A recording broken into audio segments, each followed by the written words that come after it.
My finger hovered a fraction of an inch above the Enter key on my secure laptop. Pressing it would trigger an automated federal asset seizure and likely send my own parents to a federal penitentiary for wire fraud. I had exactly 10 seconds to decide if I was going to ruin the people who gave me life. They thought I was bluffing.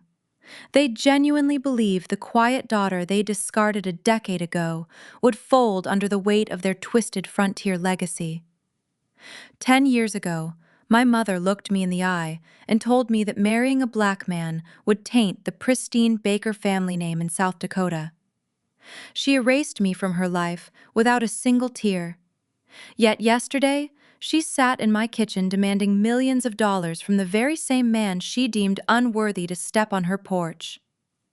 My name is Tara. I am 34 years old. If you have ever been the scapegoat of a toxic family only to become their only lifeline, welcome to Samantha Told Stories. Tell me your age in the comments below. Hit the like button and subscribe to the channel if you believe blood is just a biological accident. To understand how we got here, we must go back to Tuesday morning. The early autumn wind, howling off the Black Hills, whipped against the reinforced glass of our estate. South Dakota mornings carried a specific, bitter chill, a prelude to the harsh frontier winters. I stood at the kitchen island, nursing a black coffee, letting the ceramic mug warm my palms. Elias stood beside me, reading the preliminary stock valuations for his financial technology firm on his tablet. His company was weeks away from a historic initial public offering. We were insulated inside a quiet fortress of logic and hard-earned capital. The world outside our gates was vast and unforgiving, but we had built an empire that protected us from the cold. Then the perimeter security chime echoed through the foyer. The sound was sharp, cutting through our morning routine like a dull knife. I pulled up the gate camera feed on my phone. A cold knot formed behind my ribs, tightening with every passing second. Staring into the lens, clutching an iced coffee and wearing a pressed cream blazer, was my mother, Diane.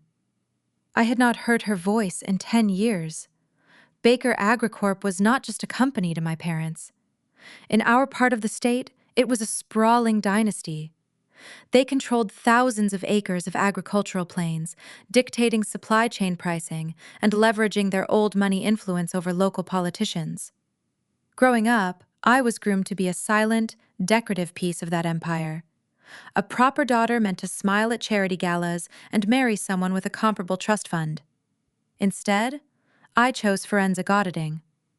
I learned how to track missing inventory, uncover shadow ledgers, and dismantle the very type of corporate deceit my family practiced daily.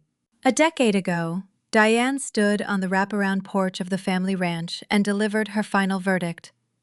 She looked me in the eye and stated that introducing Elias into their social circles would shatter the legacy of the Baker name. She missed my wedding, my master's degree graduation, and the birth of my son Jace. Now she was pressing the buzzer as if dropping by for a casual neighborhood brunch. Elias looked over my shoulder. He did not flinch. His dark eyes scanned the monitor, analyzing the anomaly at our gates. He understood the gravity of the woman standing on our driveway. He nodded once. I tapped the screen, releasing the magnetic lock. The heavy iron gates swung open, admitting a ghost into our sanctuary. 3 minutes later, Diane walked through our front doors. She did not knock. She did not pause to take in the soaring ceilings or the custom stonework of the foyer. She marched directly into the kitchen, acting as though she still owned every space she occupied. The faint scent of her expensive floral perfume clashed with the rich smell of roasted espresso beans. I watched her gaze dart across the marble countertops, calculating the exact net worth of everything she saw. She stopped a few feet away from us. Her eyes swept over me, assessing my tailored trousers and silk blouse, then deliberately passed right through Elias. To her, my husband, the chief executive officer of an impending billion-dollar enterprise, was simply invisible. Elias set his coffee mug down on the island, leaving a faint ring of condensation on the dark stone. Diane sighed, a sharp sound of irritation.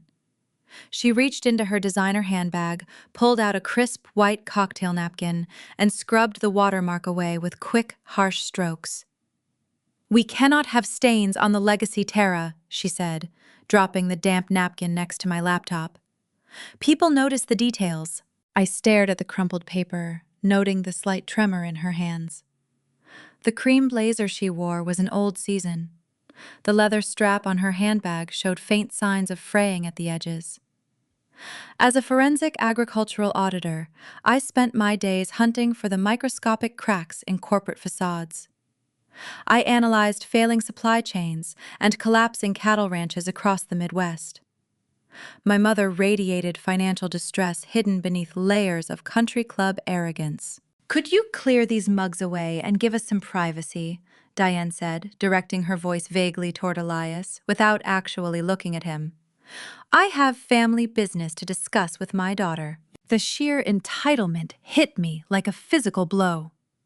She stood inside a home, paid for by the intellect and endless labor of the man standing next to me, treating him like the hired help.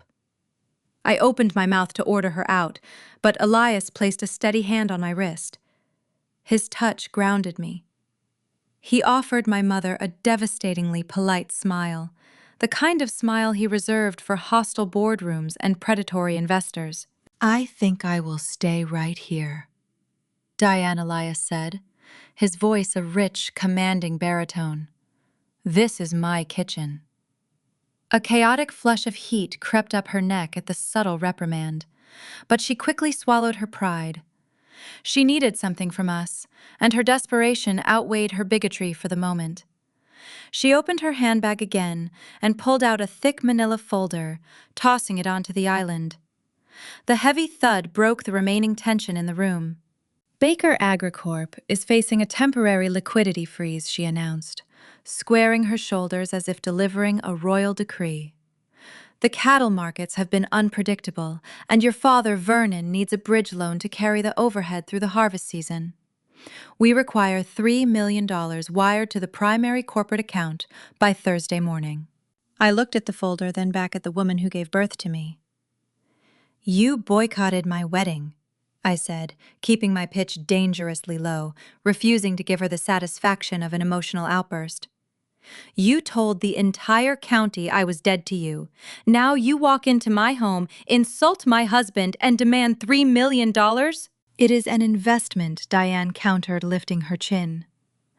"We paid for your private schools, Tara. We gave you the elite upbringing that allowed you to play auditor. You owe us for your foundation. Besides, everyone knows about the public offering for his little tech company." She gestured toward Elias, her tone dripping with disdain. $3 million is spare change for you now. Family supports family." I reached out and opened the manila folder. The top page featured a glossy, sanitized summary of Baker AgriCorp. It was a fairy tale, painted in pie charts and bold profit projections. I knew the agricultural economy of the Midwest better than anyone. I spent my days prosecuting fraud in this exact sector. The projected yields listed on that crisp white paper defied basic seasonal economics. They were bleeding cash, and they were trying to hide a gaping financial wound behind colorful graphics. The document felt heavy in my hands.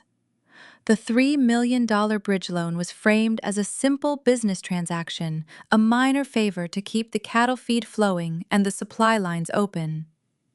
I turned the glossy page over, expecting to see a structured repayment schedule or a list of collateral. Instead, the paper hiding beneath the corporate summary made my pulse steady into a cold, rhythmic beat. The negotiation was an illusion. The true depth of their greed stared back at me, proving that the actual extortion had not even begun. I turned the glossy cover of the folder. Beneath the sanitized summary of Baker AgriCorp rested a second document, printed on heavy ivory cardstock. It was a real estate dossier, detailing an expansive 6,000-acre ranch in the rolling foothills near Spearfish. A bright red sticker on the corner listed the asking price at $2 million. I looked up at Diane. Her posture remained rigid, her arms crossed over her cream blazer. "This is a residential real estate listing," I said. "What does a luxury estate have to do with cattle feed inventories?" Diane did not blink. "That is for your brother Clayton," she stated, as if explaining an obvious truth to a child. Clayton had a difficult fiscal year. He made some uncalculated projections in the commodities market that suffered from sudden downturns.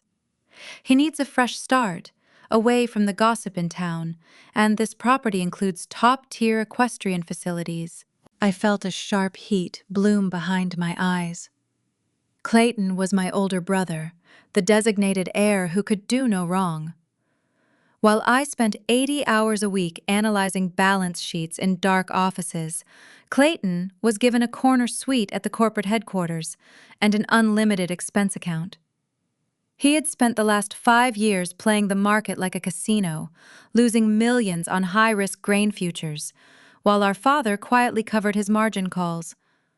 Now my mother expected my husband to pay for his retirement retreat. "You want us to buy Clayton a $2 million ranch?" I asked, letting the words hang between us. "We are asking for a $5 million total injection," Diane corrected, waving her hand dismissively. "3 million for the corporate bridge loan and 2 million for the real estate acquisition. Given the recent valuations of your husband's firm, 5 million is pocket change for your household. It is a minor adjustment to protect the family legacy." $5 million was not a minor adjustment. It was a targeted extortion attempt disguised as a family reconciliation. I tightened my grip on the edge of the dark marble island. The knuckles of my right hand turned white. 10 years ago, when I informed my parents that I was marrying Elias, my brother sent me a 3-page text message outlining how my decision would ruin his standing at the local country club. He called Elias an opportunistic outsider who would leech off our family name. Now my mother stood in my kitchen, using my brother's reckless gambling debts as a weapon to drain our accounts. I was ready to call perimeter security. I wanted the guards to drag her off our driveway and leave her framed folder in the mud. But before I could speak, Elias took a slow step forward. He did not raise his voice. He did not display a single trace of anger. He picked up the real estate brochure, examining the high-resolution photographs of the timber frame mansion with the practiced eye of a seasoned investor. $5 million is a substantial commitment, Diane Elias said, his voice smooth and steady as polished glass. "My firm operates under strict fiduciary guidelines. We do not issue capital distributions based on emotional appeals or high-level summaries." Diane scoffed, tilting her chin up. "You are talking to the matriarch of the largest agricultural supplier in 3 counties, young man. Our word has been gold in South Dakota for 3 generations. Your word is not an asset I can present to my investment board," Elias replied calmly. "If Baker AgriCorp requires an immediate bridge loan and your son requires a private real estate acquisition, we must treat this as a formal corporate restructuring." I looked at Elias, catching the subtle tension in his jaw. I knew that look.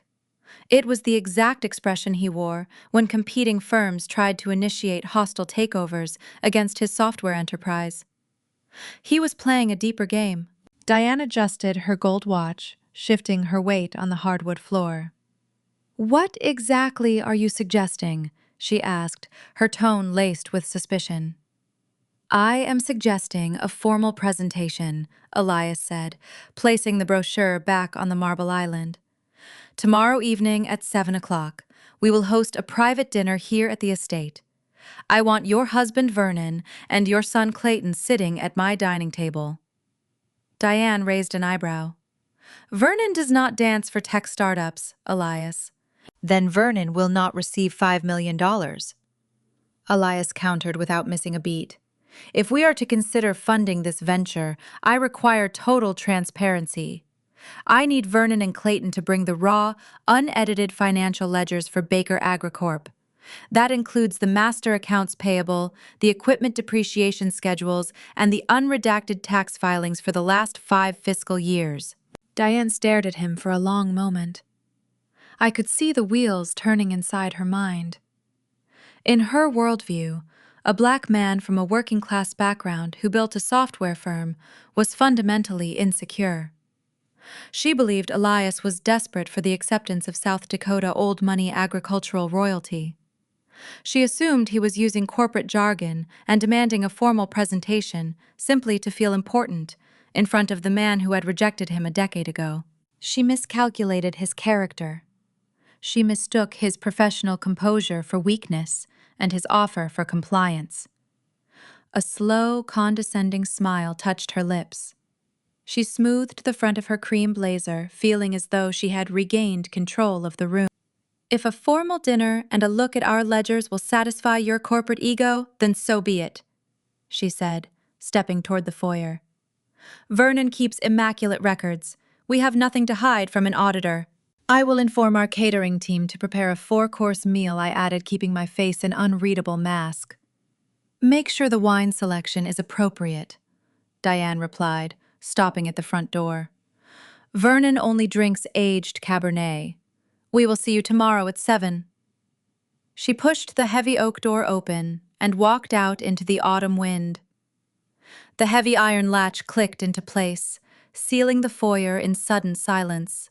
I stood by the window watching her late-model luxury SUV navigate down our winding driveway.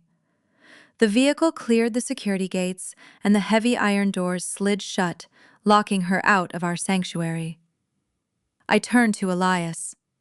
"Why did you invite them back?" I asked, my pulse still hammering against my ribs. "Why give her hope that we are going to hand over $5 million of our hard-earned capital?" Elias walked over to the server cabinet near his office desk and pulled up his private network interface. He did not look angry. His expression carried the cold, clinical focus of a chess master preparing an opening move. "Because kicking her out today gives them an easy narrative, Tara," he explained, his fingers moving across his screen. "If we refuse them outright, Diane goes back to town and tells every banker, politician, and newspaper reporter that your husband is a cold corporate tyrant, letting his family starve out of spite. They turn themselves into victims." "They are not victims," I said, walking over to stand beside him. "They are parasites." "Exactly," Elias agreed, looking up at me. "And the only way to destroy a parasite without getting dirty is to let them present their own numbers. Your mother thinks I am begging for Vernon approval. She thinks this dinner is a performance to prove I belong in her social class. She has no idea that by agreeing to bring those ledgers, she is walking directly into an audit." I looked down at the glowing monitor. My husband's software firm was 4 weeks away from a landmark initial public offering on the New York Stock Exchange. The market underwriters were conducting final risk assessments. A public legal battle or a loud media scandal involving his family attempting to extort funds could introduce volatile market sentiment. The board of directors would panic, investors would hesitate. The valuation could plummet by hundreds of millions before the opening bell even rang. My parents knew this. They were weaponizing the timing of the public offering to force a quick cash settlement. They assumed we would pay $5 million quietly, rather than risk a public scandal that could cost us $50 million at the market launch. "They think they hold the leverage," I murmured, tracing the edge of the server desk. "They think they are dealing with amateur investors," Elias replied, setting his tablet down. "You are a senior forensic agricultural auditor, Tara. You know the exact structural weaknesses of every cattle operation in the Midwest. Tomorrow night, when Vernon sets those books on our table, we are not going to negotiate. We are going to perform an autopsy." A cold, sharp resolve settled over me, replacing the lingering anger. My family had spent 10 years pretending I did not exist. Now they were attempting to use my husband's life work as a bank account to fund my brother's gambling habits. The goal was no longer just about surviving an uncomfortable dinner. The goal was protecting our future, protecting our son, and ensuring that Baker AgriCorp could never hold a gun to our heads again. We had 24 hours to prepare the stage for their downfall. The following evening, the South Dakota sky bruised into deep shades of purple and slate. I stood by the grand windows of the formal dining room, watching the front security gate swing open. Twin luxury sport utility vehicles rolled up the sweeping gravel driveway. Their pristine black paint reflected the amber glow of our perimeter lights. They were late-model vehicles, the kind that required steep monthly lease payments rather than outright ownership. My family had arrived. Vernon stepped out of the lead vehicle, wearing a tailored charcoal suit that strained slightly at the buttons. Diane followed, her posture stiff and practiced. From the second vehicle emerged my older brother Clayton and his wife Paige. Paige clutched a designer handbag, her eyes darting around the manicured grounds, taking inventory of our landscaping. They walked up the stone steps, projecting an unearned superiority, as if they were arriving to inspect a newly acquired tenant property, rather than begging for a financial lifeline. Seeing my father ascend those steps triggered a sharp, vivid memory. 10 years ago, I stood on the dusty wooden porch of the Baker Ranch, holding a packed duffel bag. Vernon blocked the doorway, his face a mask of pioneer arrogance. I had just told him I was leaving to marry Elias. Vernon pointed a weathered finger at me, his voice dripping with venomous certainty. "He will bleed you dry and leave you with nothing, Tara. He is a grifter looking for a handout." The profound, dramatic irony hung heavy in the foyer as our house manager opened the double doors to admit them. The man who predicted my financial ruin was now carrying a worn leather briefcase containing his own desperate plea for survival. Vernon offered a jovial, booming laugh as he entered, shedding his overcoat. "Tara, sweetheart," he declared, opening his arms as though a decade of silence was merely a brief misunderstanding over a misplaced phone call. "You have built quite the little nest out here." I did not step into his embrace. I offered a rigid nod, gesturing toward the dining room. The mahogany table was set with pristine crystal and silver. Elias waited at the head of the table, radiating the calm, lethal grace of a seasoned executive. He wore a simple dark button-down shirt, devoid of flashy accessories, projecting the silent confidence of true wealth. "Elias, it is a pleasure to finally break bread," Vernon said, pumping my husband's hand with excessive enthusiasm. "I have read the journal profiles on your software venture. Remarkable timing on your public offering. We are thrilled to see our extended family thriving." Elias withdrew his hand smoothly, motioning for the guest to sit. "We appreciate the visit, Vernon. Let us focus on the numbers tonight." The first course arrived, a delicate heirloom tomato tart, but Vernon pushed his plate aside. He hoisted his leather briefcase onto the polished mahogany, unlatching the brass locks with a sharp click. He withdrew 4 heavily bound glossy folders, adorned with the Baker AgriCorp logo in gold foil. He slid the pristine packets across the table. "We are dominating the High Plains." Vernon began launching into a rehearsed charismatic pitch. His voice carried the same booming cadence he used to charm local politicians at the county fair. "Baker AgriCorp holds a regional monopoly on livestock supply routes. We are looking at unprecedented market expansion. The funds we are discussing tonight will merely facilitate the acquisition of a rival distribution hub. We project a 30% return on your investment within 18 months. It is a flawless venture." Clayton nodded emphatically beside him, taking a long sip of his wine. "The market is ours for the taking," he added, his tone dripping with hollow confidence. "We just need a little bridge capital to clear a temporary hurdle." I did not open the glossy folder. I knew exactly what those colorful pie charts contained. They were fairy tales, drawn up by public relations managers, not accountants. I slid the folder back toward Vernon. "I do not read sanitized investor summaries, Vernon. I read cash flow." Vernon faltered, his charming smile tightening. "The raw ledgers are dense, Tara. I brought the streamlined projections to save us all some time. I leaned forward, resting my elbows on the mahogany surface. I am a forensic agricultural auditor, I stated, keeping my pitch low and level. I spend 60 hours a week prosecuting fraudulent supply chains.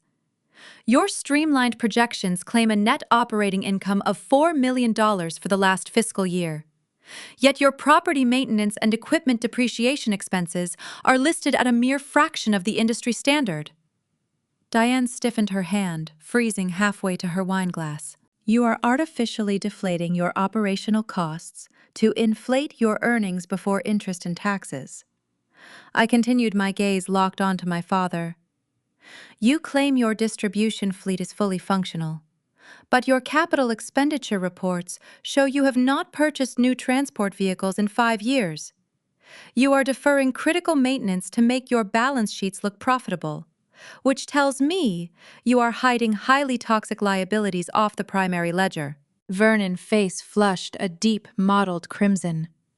The jovial patriarch facade cracked, splintering under the weight of cold arithmetic. That is a hostile interpretation, he stammered, adjusting his collar. We operate a highly efficient, lean supply chain. Our vendors trust us. Trust does not cover short-term debt maturities, I countered. If your fleet is aging and your yields are static, why are you carrying $3 million in mezzanine financing that matures in less than 60 days? You are not acquiring a rival hub, Vernon. You are drowning in predatory debt and facing an impending default. The oxygen in the dining room seemed to evaporate. The clinking of silverware ceased entirely. The roasted scent of the arriving main course went entirely ignored. Paige shifted uncomfortably in her chair, looking sideways at her husband. Clayton slammed his palm against the table, rattling the crystal water glasses. You sit behind a desk pushing pencils, Tara, he barked, leaning across the table. You do not understand the physical realities of the cattle business. We are leveraging futures contracts. We hedge our grain commodities against seasonal fluctuations. It is advanced market strategy. You are just trying to humiliate us because you hold a grudge. I turned my analytical focus toward my older brother, noting the nervous sweat beading on his forehead. Advanced market strategy, I echoed. Is that what you call losing $2 million on speculative grain shorts last quarter, Clayton? Clayton went pale. The blustering bravado vanished instantly. You bet against the spring wheat harvest using leveraged company funds, I stated, reciting the anomalies I had spotted in the public filings earlier that afternoon. When the market rallied, your broker issued a margin call you could not cover. That is the real reason you need a luxury ranch purchase bundled into this bailout. You are trying to liquidate your current property to hide your catastrophic gambling losses from your local creditors. Paige gasped, turning a furious, betrayed glare upon her husband. You said the market shifted, she hissed, her voice shrill and accusatory. You told me it was a standard agricultural downturn. Keep your voice down, Paige Clayton muttered, his eyes darting nervously toward Elias. The pressure in the dining room became suffocating. The invincible Baker dynasty was laid bare, exposed as a crumbling facade built on hubris and financial incompetence. Vernon sat frozen, his jaw tight, his knuckles gripping the edge of the table as he stared at the daughter he had continually underestimated. He had walked into our home, expecting to dazzle a tech executive with old money charm. Instead, he found himself trapped in an interrogation room, facing an auditor who held zero sentimental attachment to his legacy. I sat back in my chair, letting the silence stretch. They were cornered. Their lies were dismantled, and their desperation was naked for everyone to see. I watched my father breathe heavily, stripped of his frontier mythology. But the true danger was not in the debts they had just admitted to. The real threat was lurking in the shadows of the digital ledgers they still refused to show me, prompting Clayton to make a desperate and fatal miscalculation. The silence in the dining room stretched tight enough to snap.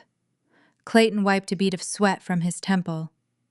His entire identity as the golden heir was unraveling over a plate of untouched heirloom tomatoes.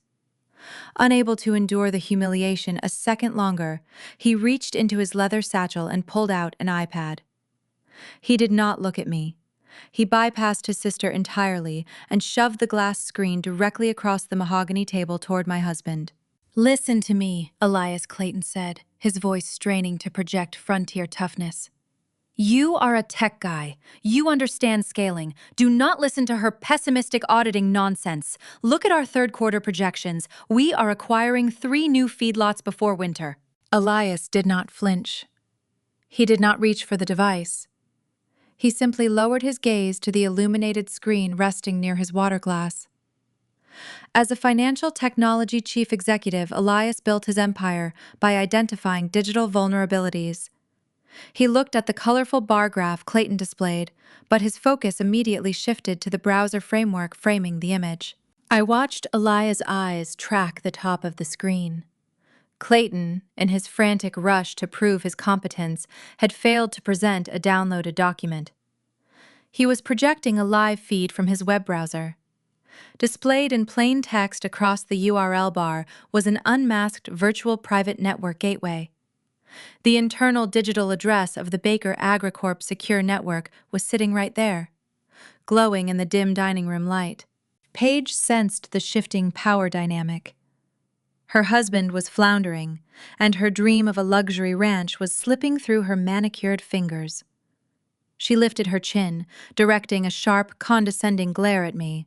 "You always were so cynical," Tara Page sneered, swirling the red wine in her crystal glass. "You sit in a sterile cubicle and critique people who actually build things.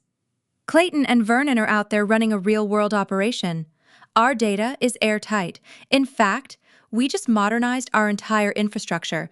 We spent a fortune moving every single regional ledger onto a new, centralized corporate cloud server last month. You could not touch our real accounting if you tried. Our contractor assured us it is fortress-level security." I kept my expression neutral, letting her boast. Paige thought she was putting me in my place. She thought she was defending the Baker honor against a jealous, estranged relative. She had no idea she had just handed a forensic data auditor the exact structural blueprint of their digital perimeter. Vernon recognized the conversation was devolving. He cleared his throat, adjusting his tie and offering a booming, forced chuckle. "Let us not get bogged down in the digital weeds," he announced, attempting to steer the ship back to his illusion of control. "The fact remains, Elias, we offer a stable, tangible investment. We will leave these summary packets with you. Review the projections. We expect you will see the mutual benefit of this partnership. We can finalize the bridge loan paperwork by tomorrow afternoon." Diane stood up, smoothing the wrinkles from her skirt. She offered a tight, polite smile that did not reach her eyes. The performance was concluding. "Thank you for the dinner, Tara," she said. "The catering was adequate. We look forward to hearing from your husband." Elias rose from his chair, buttoning his suit jacket. "We will be in touch, Vernon." My family gathered their coats and moved toward the foyer. They walked with their shoulders thrown back, radiating a profound, unearned superiority. They genuinely believed their hostile posturing had worked. They thought Clayton and his shiny graph, combined with Vernon and his booming voice, had intimidated the quiet tech founder into submission. They stepped out into the biting autumn wind, climbing into their leased luxury vehicles. I stood by the window watching the taillights disappear down the long gravel driveway. The heavy iron security gates swung shut, locking them out into the dark South Dakota night. The moment the perimeter alarm chimed, signaling the gate closure, the ambient noise of our home shifted. The polite host facade melted away instantly. I turned to Elias. The air between us crackled with a cold, synchronized energy. "He did not use a local file," Elias stated, loosening his tie and rolling up his sleeves. "Your brother displayed a live browser tab. He left the internal gateway exposed." "Did you memorize the routing sequence?" I asked. stepping away from the dining table.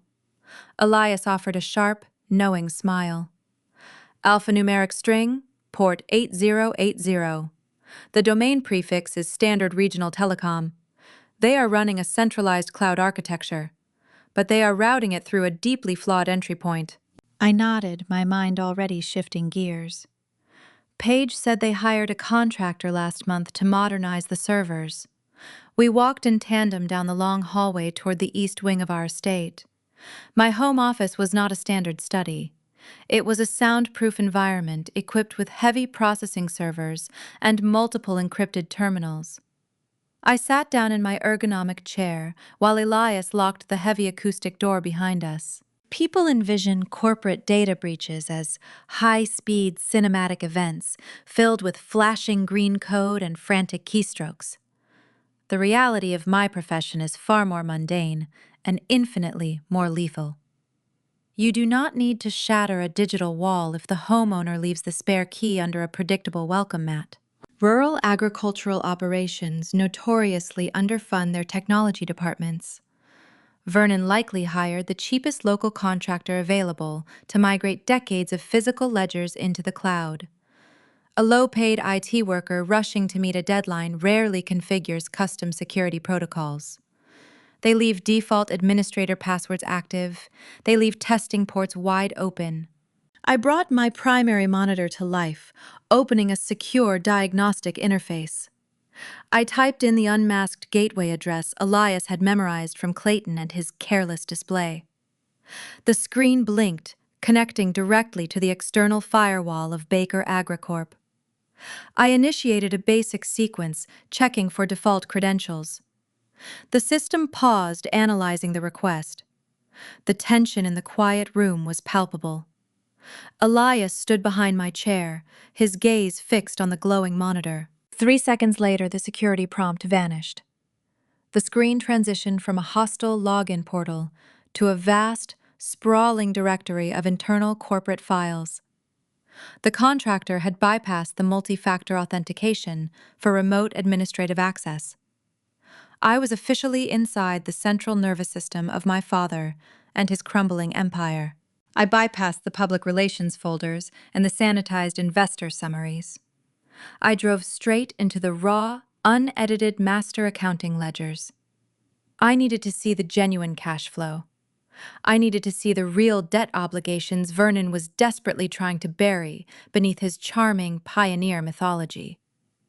I opened the master liability spreadsheet. The data populated across my dual monitors, a cascading waterfall of red ink and catastrophic financial ruin. The cattle yields were not just underperforming, they were practically non-existent.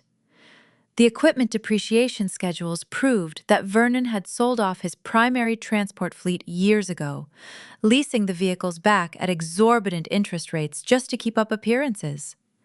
The company was a hollow, decaying shell. They were surviving month to month by shuffling predatory short-term loans across different regional banks. But as my eyes scanned the columns of hidden obligations tracking the flow of toxic debt, I spotted an entry that defied the standard pattern of agricultural mismanagement. "Stop," Elias commanded, his voice dropping to a low, resonant whisper. "Scroll back up to the secured long-term liabilities." I reversed the screen, dragging the cursor toward an immense, isolated block of data. It was a commercial loan initiated exactly 7 years ago. The principal amount listed was $5 million. The creditor was not a standard Midwestern agricultural bank. It was a notoriously ruthless shadow lender, operating out of a distant metropolitan center, a firm famous for extending fast capital in exchange for brutal, unyielding collateral demands. "This loan is severely delinquent," I noted, reading the payment history. "They have missed 3 consecutive quarterly disbursements. The lender is preparing to issue a formal notice of default." My fingers moved quickly, accessing the attached legal documentation. I needed to see what assets Vernon had pledged to secure such a staggering, toxic injection of capital. The system retrieved the scanned digital file of the original promissory note. The document loaded onto my high-resolution screen, illuminating the dark office with a stark white glow. I scanned the boilerplate legal text, reading the harsh covenants and the acceleration clauses. Then I scrolled to the final page, bringing the execution signatures into view. The breath caught in my throat, turning into sharp shards of glass. The ambient hum of my computer servers faded into a deafening, terrifying silence. My hands froze, hovering above the keyboard. Elias leaned closer, resting his hands on the back of my chair. I felt his grip tighten, the fabric of his shirt stretching as his muscles went rigid. There, on the glowing screen, were 3 signatures, inked on the guarantor line of the catastrophic $5 million loan. The first signature belonged to Vernon. The second belonged to Diane.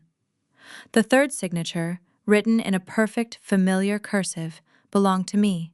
The glow of the dual monitors cast a pale blue light across the soundproof office. The cursive loops of my own name stared back at me from the high-resolution screen. I did not shed a tear. I did not gasp. A profound glacial stillness settled over my bones, freezing the blood in my veins. The ambient hum of the cooling fans inside the server rack seemed to amplify, filling the suffocating silence of the room. Elias stood rigid behind my chair. His hand gripped the leather upholstery so tightly the material creaked under the pressure. I minimized the scanned document, dragging it to the secondary monitor. I needed to understand the pathology of this disease before I addressed the fatal tumor. How does a regional agricultural dynasty rot from the inside out? I opened the operational expense files and began tracing the cash flow year by year. The pacing of my investigation slowed down, transforming into a deliberate surgical dissection. I was no longer a daughter reeling from a family dispute. I was a seasoned forensic auditor walking through the wreckage of a crime scene. Vernon always cultivated the image of the rugged, self-reliant cattle baron. Growing up, he wore custom Stetson hats and spoke loudly at town hall meetings about the value of honest labor and a firm handshake. He projected a frontier mythology that captivated the local community. The digital reality glowing on my screens told a vastly different tale.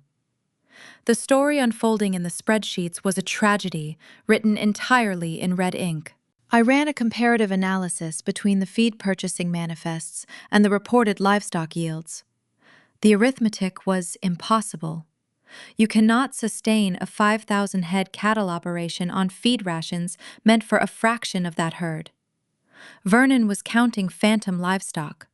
He was inflating his asset valuations, padding his quarterly reports with unborn calves and unharvested crops to trick regional creditors into extending his credit lines. The sprawling agricultural empire was a magnificent optical illusion. I dug deeper, accessing the inventory logs for the commercial grain silos. The storage facilities were empty.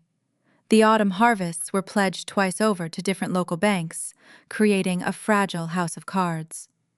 I pulled up the personal expense accounts tied to the corporate ledger. My mother country club dues, her designer wardrobe, and my brother luxury vehicle leases were paid directly from the operating funds. They were bleeding the company dry to maintain the hollow facade of South Dakota royalty. When the traditional banks finally recognized the decay and severed their credit lines, Vernon had to seek capital in the shadows. He could not downsize his lifestyle or admit defeat to his peers. His pride demanded a relentless pursuit of status, regardless of the cost. That blinding desperation led him to the staggering commercial note waiting on my secondary monitor. I shifted my focus back to the long-term secured liabilities. The creditor was not a standard Midwestern agricultural lender. The firm listed on the digital paperwork was a notorious private equity syndicate operating out of a distant metropolitan center. They specialized in predatory lending. They offered fast, liquid capital to desperate founders at extortionate interest rates, burying ruinous covenants in the fine print. I scrolled through the payment history attached to the promissory note. The loan was deeply delinquent. Baker Agricorp had missed 3 consecutive quarterly disbursements. The predatory lender was calculating the penalty interest, preparing to issue a formal notice of default. The bridge loan Diane demanded in my kitchen was not for market expansion or a rival acquisition. It was a desperate ransom to stop an impending foreclosure. They were hours away from losing the entire ranch. The sheer scale of the mismanagement was breathtaking. But the true horror did not reside in the empty silos or the unpaid vendors. The true horror rested at the bottom of the digital contract. I pulled the scanned PDF of the original promissory note back to the center screen. My eyes traced the execution date. The loan was initiated exactly 7 years ago. 7 years ago, I was living in a cramped apartment, working grueling hours to establish my auditing career. It was a time when my parents were loudly proclaiming to their elite social circle that I was dead to them. They boycotted my life, viewing my marriage to Elias as an unforgivable stain on their pioneer lineage. They refused to acknowledge my existence in public. Yet, in the quiet privacy of a loan office, they resurrected my identity on paper. I pulled up Vernon credit history from that specific fiscal quarter. His debt-to-income ratio was already terminal. His assets were over-leveraged and his cash reserves were depleted. The shadow lender required a pristine guarantor to underwrite the staggering risk of a $5 million injection. They required an individual with a flawless financial record untouched by the Baker agricultural decay. My parents needed a clean name. They used mine. I leaned closer to the monitor, scrutinizing the ink strokes of the forged signature. It was a masterful imitation, mimicking the precise slant of my handwriting. They did not just borrow money against their own failing assets. They used my Social Security number to bind my financial future to their toxic debt. They chained my pristine identity to a sinking ship without my knowledge or consent. Elias exhaled a sharp, calculated breath.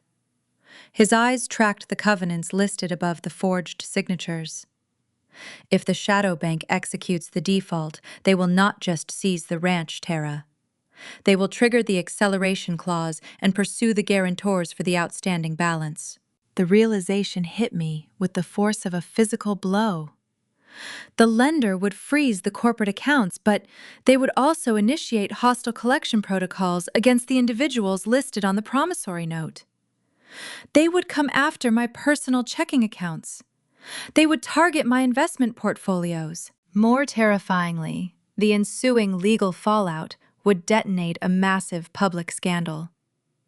Elias was preparing to take his financial technology firm public. An initial public offering requires impeccable leadership credibility and spotless transparency from all affiliated parties. Wall Street investors scrutinize every detail of an executive inner circle. If the media discovered that the chief executive officer wife was entangled in a $5 million commercial default, the institutional investors would panic. The underwriters would pull their support. The market valuation would plummet before the opening bell even rang. My parents were not just begging for a bailout. They were holding a loaded financial weapon directly at my husband's impending billion-dollar launch. They knew the leverage they held. Diane's brazen confidence in my kitchen was not born of maternal entitlement. It was born of predatory blackmail. I stared at the 3 signatures glowing on the screen. Vernon, Diane, Tara. The familial resentment, the bitter arguments over old money prejudice, and the decade of silent rejection vanished in an instant. This was no longer a story about a prejudiced mother dropping by uninvited. It was no longer a petty dispute over a brother gambling debts or a desperate father begging for a bridge loan. The unedited ledgers staring back at me elevated the stakes into an entirely different stratosphere. The forgery transformed a toxic family dynamic into a highly actionable, severe legal breach. My parents had crossed state banking lines to secure illicit funds using stolen identification. The digital evidence illuminated by the harsh blue light of my monitors confirmed the undeniable truth. This was a story about a monumental federal crime. How did my father bypass my credit monitoring? The question echoed in the quiet confines of the server room. As a forensic auditor, I receive instantaneous alerts the moment a credit inquiry hits my primary consumer file. I stared at the glowing document on my monitor. I scrutinized the fine print detailing the borrower identification. The digits listed beneath my forged signature did not match my standard financial records. A chilling realization washed over my skin. Vernon had weaponized a ghost from my childhood. Decades ago, wealthy ranching families in South Dakota established secondary financial vehicles to protect generational wealth. When I was a minor, my father created an agricultural trust in my name. It was a dormant entity, a tax identification number meant to hold future land deeds and protect livestock dividends. When I turned 30, the legal trusteeship officially transferred to me, but the account remained entirely inactive. I never used it. I never monitored it. Vernon knew this perfectly well. As the former trustee, he still possessed the original routing information and the legacy identification codes. He did not just borrow money against his own failing operations. He dusted off a sleeping financial entity. He bound my pristine legal identity to a $5 million shadow loan, extending the toxic debt against my trust. He bypassed my personal credit alarms by funneling the paperwork through a corporate loophole he controlled. My father effectively shackled me to the hull of his sinking ship. He ensured that when the water finally rushed in, I would drown right alongside him. I felt a shift in the air behind my chair. Elias leaned over the desk, his dark eyes tracking the unmasked identification numbers on the screen. He did not yell. He did not throw anything or display a hint of erratic emotion. His fury manifested as a terrifying, calculated silence.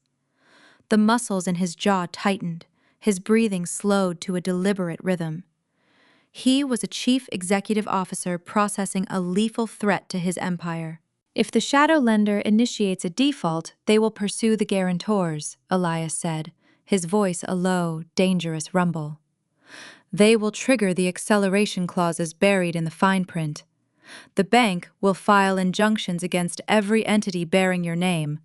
They will target the agricultural trust, and the resulting legal shockwave will ripple directly into your personal assets. The math was undeniably clear.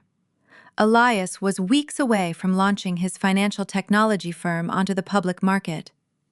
The Securities and Exchange Commission requires pristine financial disclosures from its founders and their spouses. A sudden freezing of my assets would trigger immediate federal regulatory scrutiny. Institutional investors despise uncertainty. A sudden debt scandal involving the spouse of the founder would tank the valuation before the opening bell rang. Vernon was not just trying to save his ranch. He was holding a financial gun to my husband's life work. My family intended to use the impending public offering as leverage, expecting us to pay the ransom to avoid an unmitigated disaster. "We are not paying a ransom," I stated. My fingers flew across the illuminated keyboard. The emotional paralysis evaporated entirely. The betrayal transformed into a raw, analytical focus. I am a forensic auditor. I dismantle fraud for a living. I am going to gut them. I initiated a secure download protocol. I extracted the digital access logs from the Baker AgriCorp servers. I needed irrefutable proof that I was nowhere near the document when it was executed. The timestamp on the electronic promissory note showed the file was generated on a Tuesday afternoon 7 years ago. I quickly cross-referenced my own employment archives stored on my local drive. At that exact moment, I was logged into a secure terminal at a corporate auditing firm 3 states away. It was a physical impossibility for me to sign that paper. But geographical discrepancies are only the first layer of defense. I needed to prove the mechanical nature of the forgery. I downloaded the biometric pressure mapping of the signature file. When Vernon signed his own name, he pressed heavily into the digital pad, creating thick, distinct downward strokes. My natural signature is fluid and light. The biometric metadata embedded in the document revealed identical heavy pressure points on my forged name. Vernon had attempted to copy the loops of my handwriting, but he could not hide the brutal weight of his own hand. The digital footprint was airtight. I possessed the network routing addresses, the timestamps, and the forensic pressure mapping.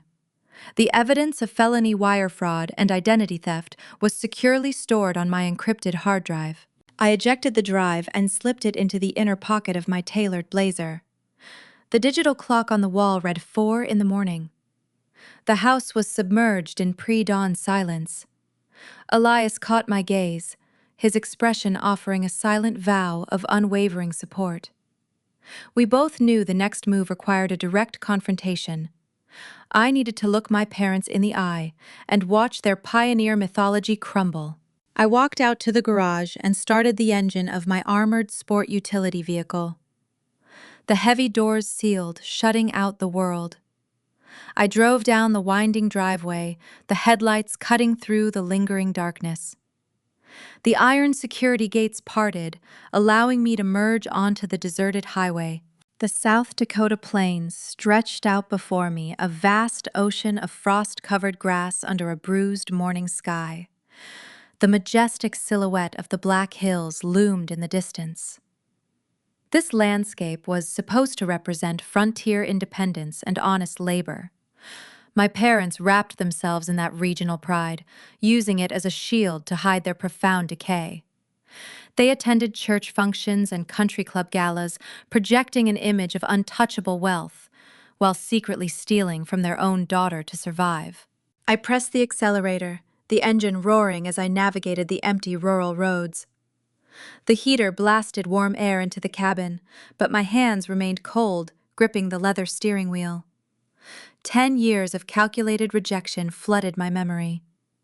I remembered the harsh silence, the unanswered phone calls, the purposeful exclusion from every major milestone in my life. They deemed me unworthy of their legacy because I married a brilliant, ambitious black man. They viewed Elias as a threat to their pristine image. Yet they eagerly harvested my financial identity to save themselves from ruin. The hypocrisy was suffocating. They looked down on us while secretly reaching into our pockets. They built a towering pedestal of bigotry and financed it with my stolen signature. They felt entitled to the rewards of our labor without ever acknowledging our humanity. The sky slowly turned a pale shade of gray as the sun breached the horizon, casting long shadows across the fields. I turned off the main highway onto the private gravel road leading to the Baker estate. Dust kicked up behind my tires, creating a thick cloud in the rearview mirror. I bypassed the main intercom station, knowing the gate security code had not changed in a decade.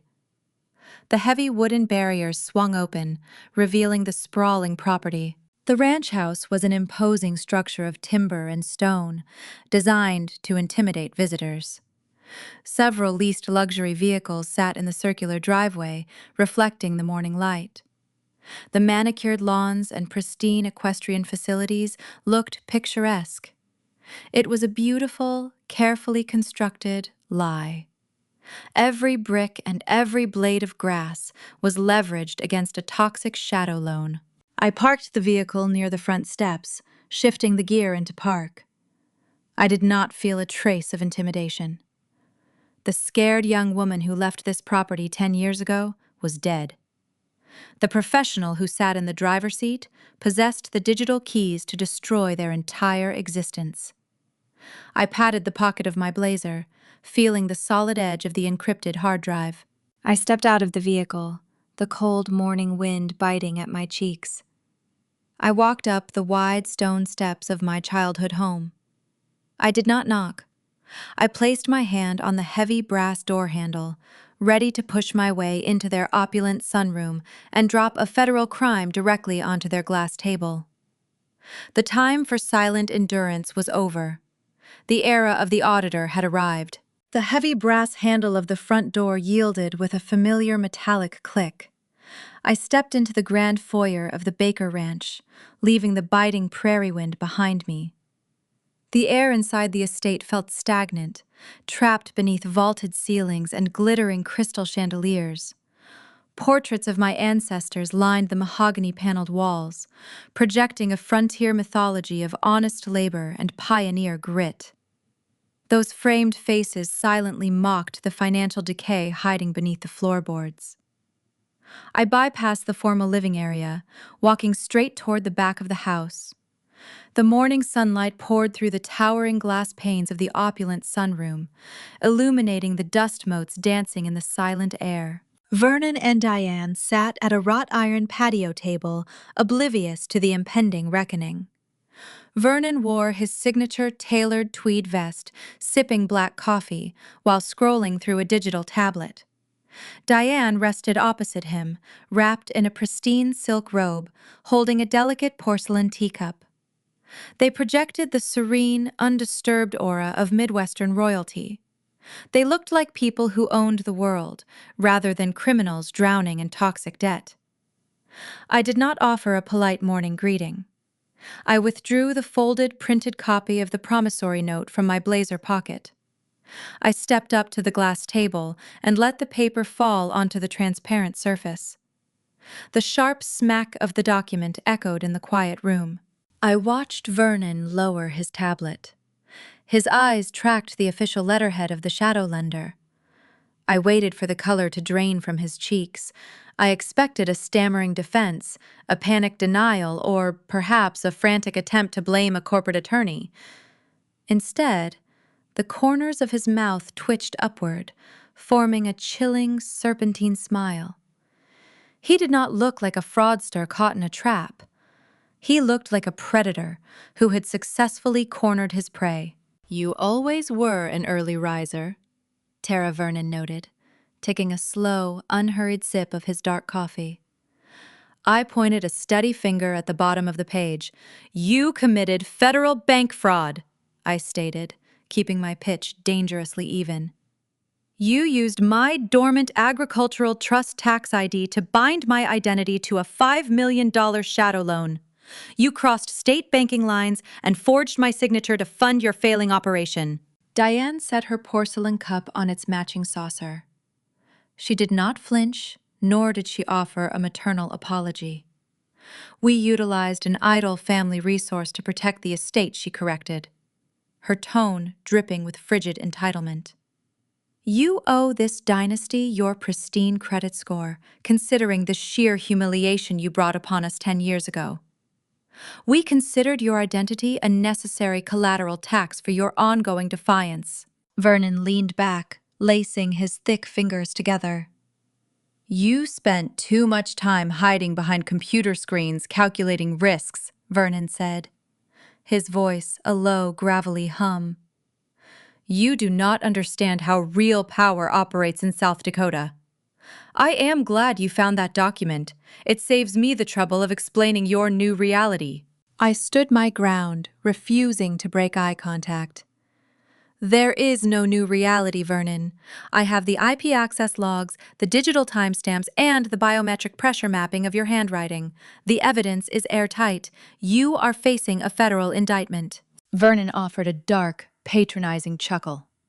"Federal indictments take years to process, Tara. In the meantime, I control the immediate battlefield. I have the county judge sitting in my pocket. I have kept him on my payroll through anonymous campaign contributions for 2 decades. If that $5 million wire transfer does not clear our corporate accounts in exactly 48 hours, I will deliberately file for Chapter 11 bankruptcy protection." The threat hung in the sunroom, heavy and suffocating. "A bankruptcy filing shields my personal assets," Vernon explained, outlining his sinister strategy.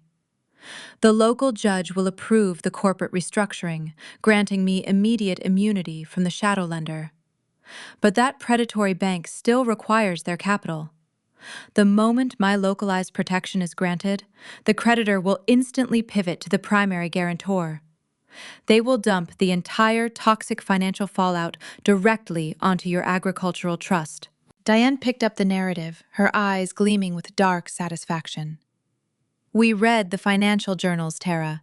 We know Elias is preparing to ring the bell on Wall Street. The Securities and Exchange Commission requires spotless financial disclosures from tech founders and their spouses. A sudden freezing of your assets would trigger an immediate regulatory halt. You know how hard he had to fight to build that firm from nothing. He navigated a ruthless industry that constantly tried to underestimate him because of his background. He overcame every systemic hurdle placed in his path. Now, a single frozen asset under your name will be the match that burns his entire life work to ash. Imagine the headlines, Vernon said, feigning sympathetic concern. A highly publicized commercial default investigation launched against the wife of a financial technology chief executive officer just days before an initial public offering. Institutional investors despise uncertainty. The underwriters will panic and pull their backing. The resulting media frenzy will tank his valuation before the stock market even opens. You will destroy his reputation, his investors, and his life work overnight. The true, horrifying nature of my parents laid bare before me. They were not desperate ranchers trying to save a legacy. They were calculated extortionists, willing to sacrifice their own daughter to the federal government to preserve their country club status. They intended to weaponize their own crimes, holding my husband's future hostage to extract a ransom. They believed my love for Elias was a structural weakness they could exploit for cash. We are offering you a clean, quiet exit, Diane murmured, stirring her tea with a silver spoon. Send the $5 million by Thursday morning. Consider it hush money.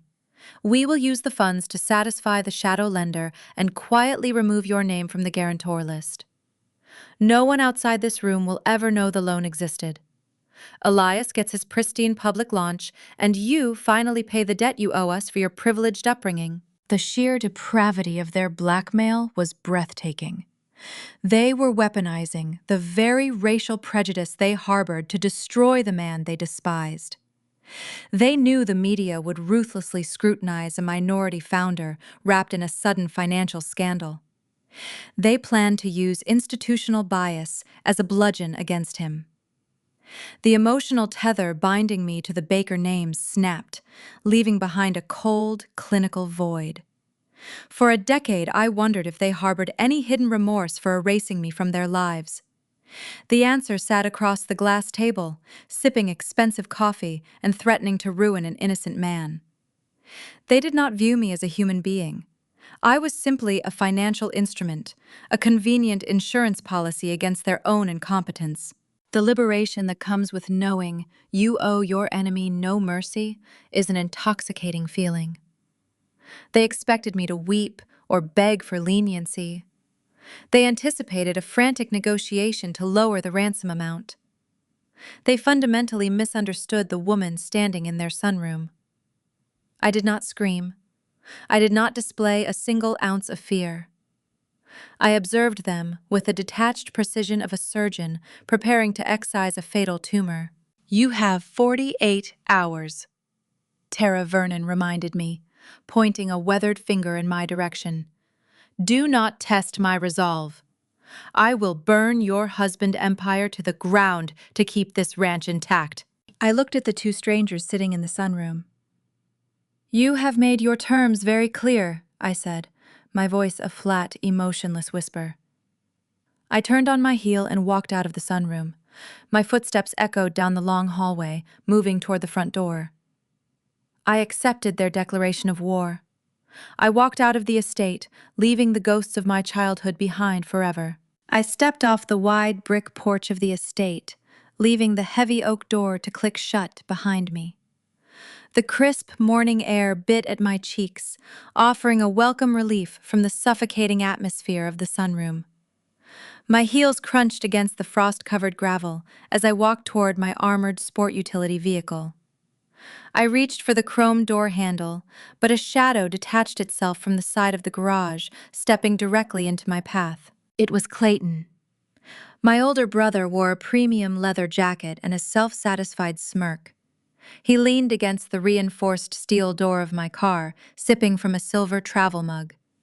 He had been waiting out here in the cold specifically to corner me. Growing up, Clayton never faced a single consequence for his actions. When he wrecked a vehicle, our father bought him a new one. When he failed his university exams, our mother blamed the professors.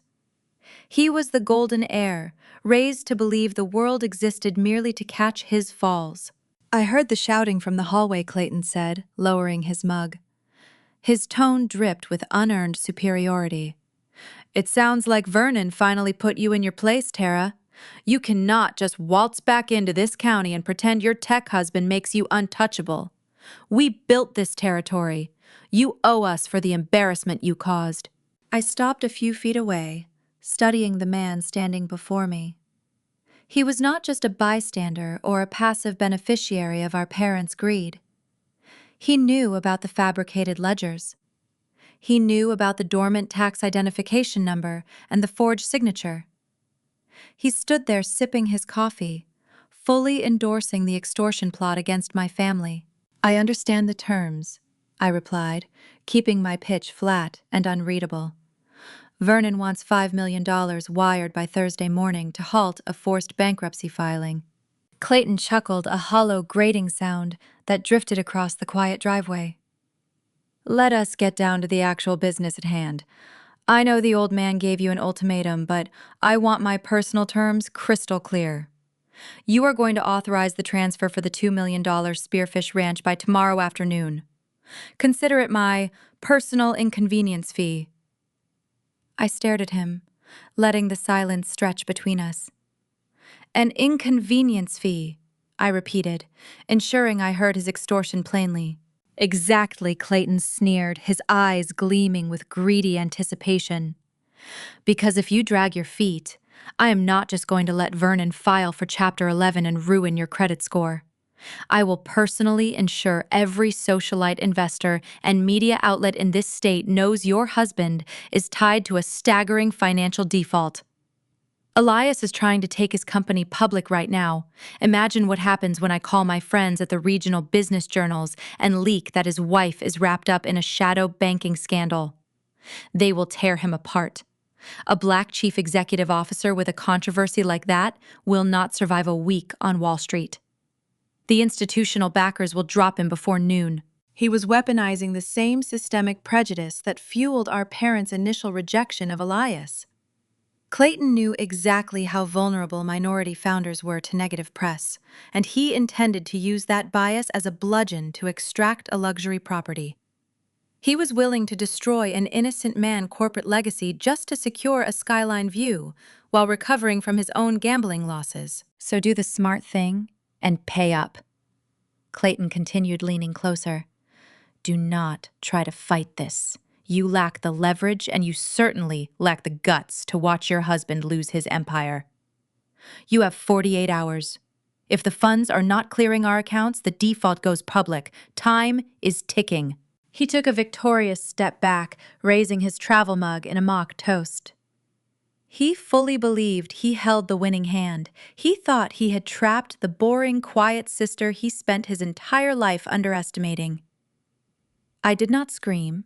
I did not point out the sheer insanity of threatening a forensic auditor and a financial technology titan. I simply looked at him, absorbing the full extent of his complicity. He had firmly cemented himself to their sinking ship. Enjoy your morning coffee, Clayton, I said softly. I pulled open the heavy car door and slid into the driver's seat. I started the engine, the powerful hum of the motor drowning out whatever smug remark he attempted to throw back at me. I shifted into gear and drove down the sweeping driveway. I watched him in the rearview mirror standing on the pristine lawn, oblivious to the catastrophic reality rapidly hurtling toward him. The iron gates of the ranch slid shut behind my vehicle with a final metallic clang. I merged onto the desolate highway, gripping the leather steering wheel. Any ordinary person who just discovered their family committed felony identity theft, followed immediately by a brutal blackmail attempt, would likely pull over and collapse. They would weep or hyperventilate. I did none of those things. The emotional cortex of my brain shut down, replaced by the ruthlessly efficient processing power of a Wall Street tactician. My family made a fatal miscalculation. They assumed my silence in that sunroom was submission. They interpreted my lack of hysterics as terror. They failed to realize I was simply cataloging their threats, assessing their vulnerabilities, and calculating the exact velocity required to obliterate their existence. I reached forward and tapped the touchscreen on my dashboard. The digital display glowed, connecting to the secure satellite network Elias installed in all our vehicles.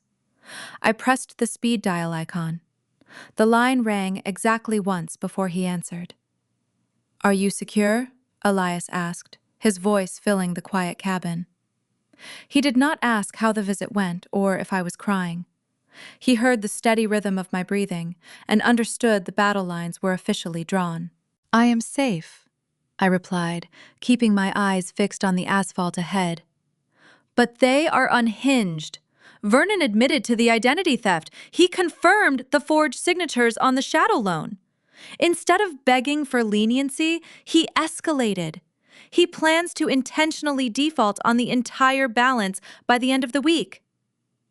Elias remained silent on the other end of the line, absorbing the raw data. I continued delivering the facts with cold precision. "They intend to use the impending foreclosure to drag my credit into the gutter. Diane explicitly threatened to weaponize the default to sabotage your initial public offering. She wants to leak the scandal to the press, framing you as a fraudulent founder with a ruined wife." Clayton intercepted me in the driveway, demanding a $2 million ranch as his personal hush money. They gave us 48 hours to wire a total of $5 million into their accounts. A low, resonant chuckle rumbled through the car speakers. Elias was not intimidated by their extortion. He was amused by their suicidal arrogance. 48 hours, he repeated, the amusement fading into a tone of supreme corporate lethargy. They truly believe they can extort a financial firm poised for a billion-dollar market debut. They are relying on my love for you to force my hand. I checked the speedometer, pressing my foot harder against the pedal. They expect us to panic, Elias. They expect us to pay the ransom to protect the launch. "I need you to listen to me very carefully," Elias said, his voice shifting into the authoritative cadence of a commander preparing for a hostile takeover. "Your father thinks he controls the timeline. He thinks he has 2 days to play his games. He is functioning on outdated information." "What did you find?" I asked, my pulse quickening. "While you were driving to the ranch, I ran a deep diagnostic on the shadow lender, holding their paper," Elias explained. "That firm is currently facing a catastrophic liquidity crisis. They are over-leveraged on bad agricultural debt. More importantly, my intelligence network confirmed they are scheduled for a severe regulatory audit tomorrow morning. The federal examiners are walking into their building at dawn." The strategic pieces clicked together in my mind, forming a devastating picture. A shadow bank facing a federal audit cannot afford to hold delinquent toxic notes on their books. A $5 million non-performing loan is a screaming red flag to government regulators. They are bleeding cash, I concluded, gripping the steering wheel tighter. They are desperate to clear their ledgers before the examiners arrive. "Exactly," Elias responded. "Vernon assumes his lender will follow standard sluggish foreclosure protocols, giving him enough time to bleed us dry. He does not understand the swift mechanisms of distressed debt markets. The bank holding his note is terrified. They will sell that liability at a steep discount to anyone handing them liquid capital right now." "We do not have 48 hours, I said, the adrenaline surging through my veins. The ticking clock just compressed. "We are racing the Wall Street opening bell," Elias confirmed. We are not waiting for Vernon to file for bankruptcy. We are not waiting for Clayton to call the press. We are going to buy the execution block they are currently standing on. Activate the Delaware Holding Company. Get back to the estate, Tara. We have a corporate execution to orchestrate. I ended the call. The gears of financial destruction were set into motion. I pressed down on the accelerator, the engine roaring as I merged onto the interstate leading back to our fortress. Vernon built his entire identity on the illusion of superiority, wielding his country club status like an impenetrable shield. He looked at my husband and saw an easy target. He looked at me and saw a weak, compliant child. They were about to learn a terrifying lesson in modern financial warfare. By the time their 48-hour deadline expired, we would not just expose their fraud, we would hold the deed to every single asset they possessed. I sped down the highway, the autumn landscape blurring past my windows. The time for negotiating was over. The era of total systemic ruin had arrived. The tires of my armored vehicle crunched over the pristine gravel of our driveway. The perimeter gates sealed shut, locking the morning chill outside. I left the engine running in the garage and strode directly into the east wing of the estate.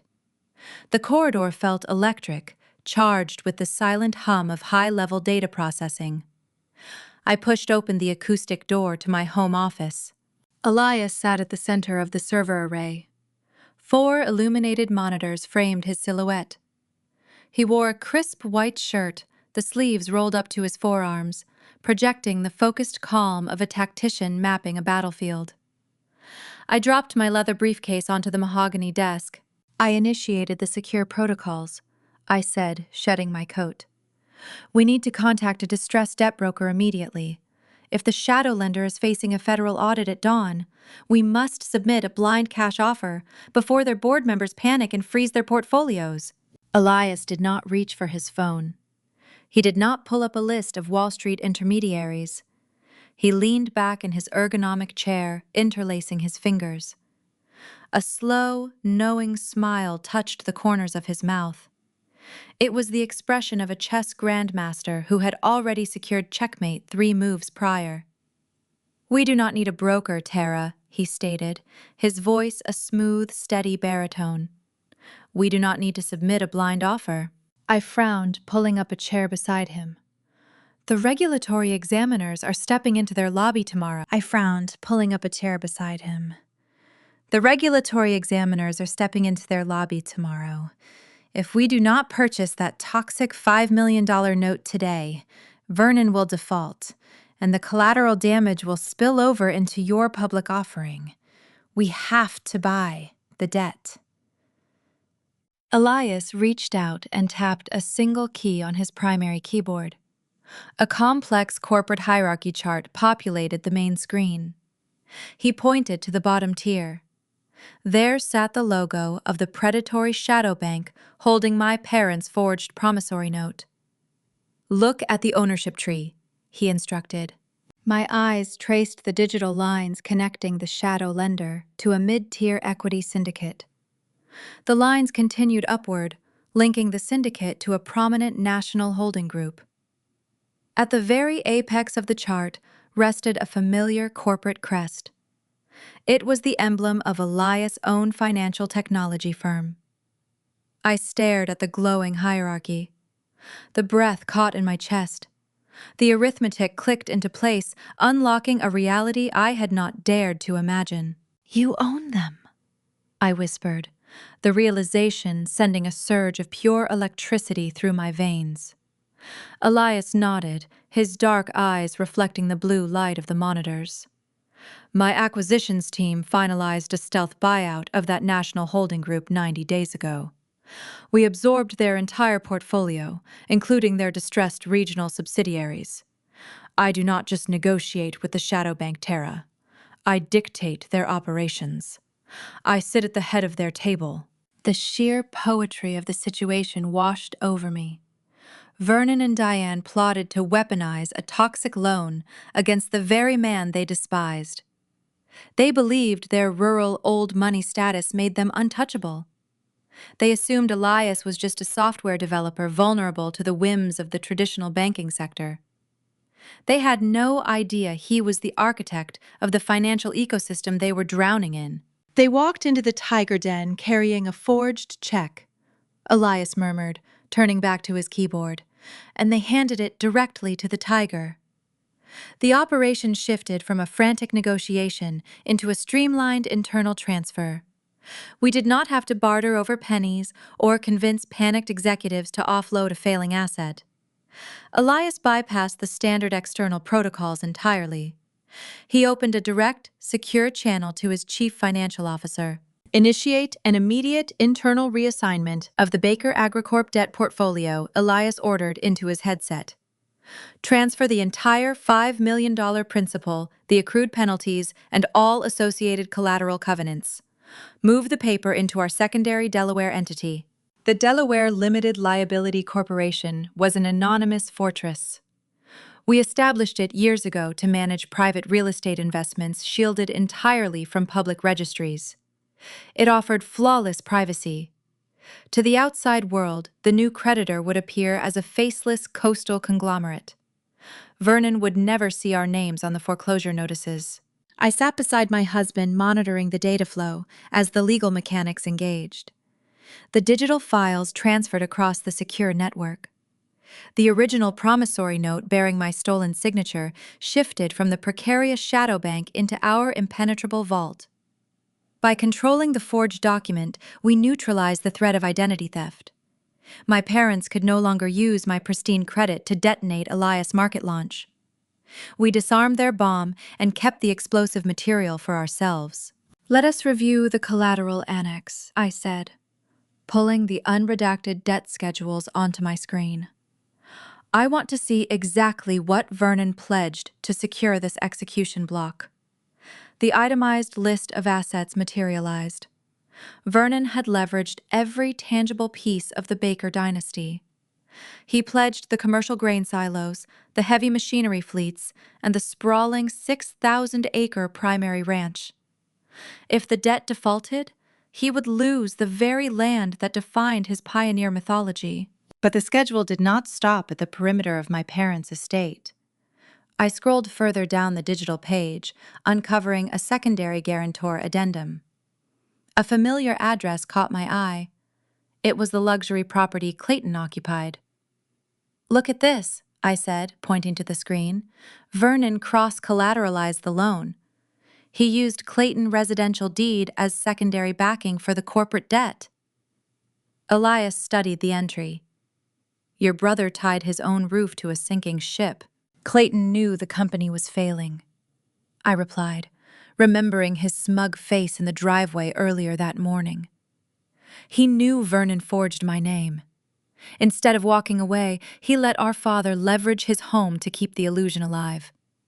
He expected me to pay the $5 million ransom and then hand him an extra $2 million for a fresh start.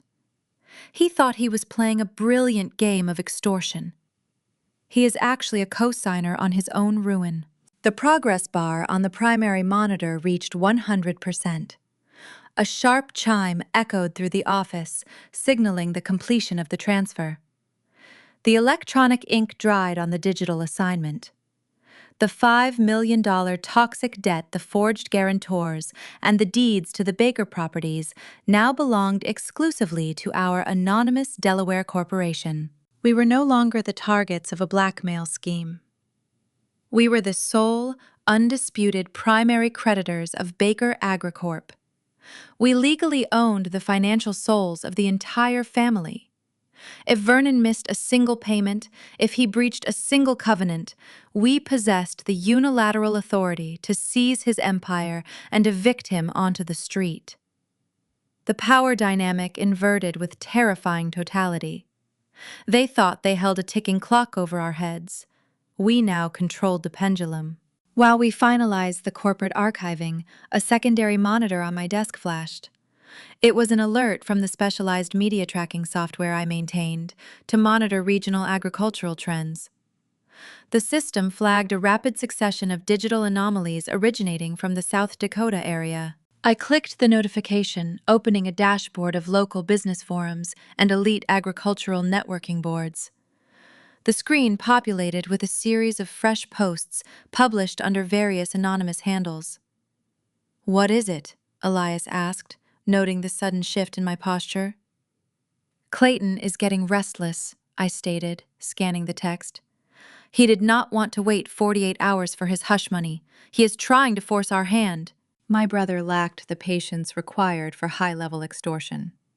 He operated on instant gratification and fragile ego.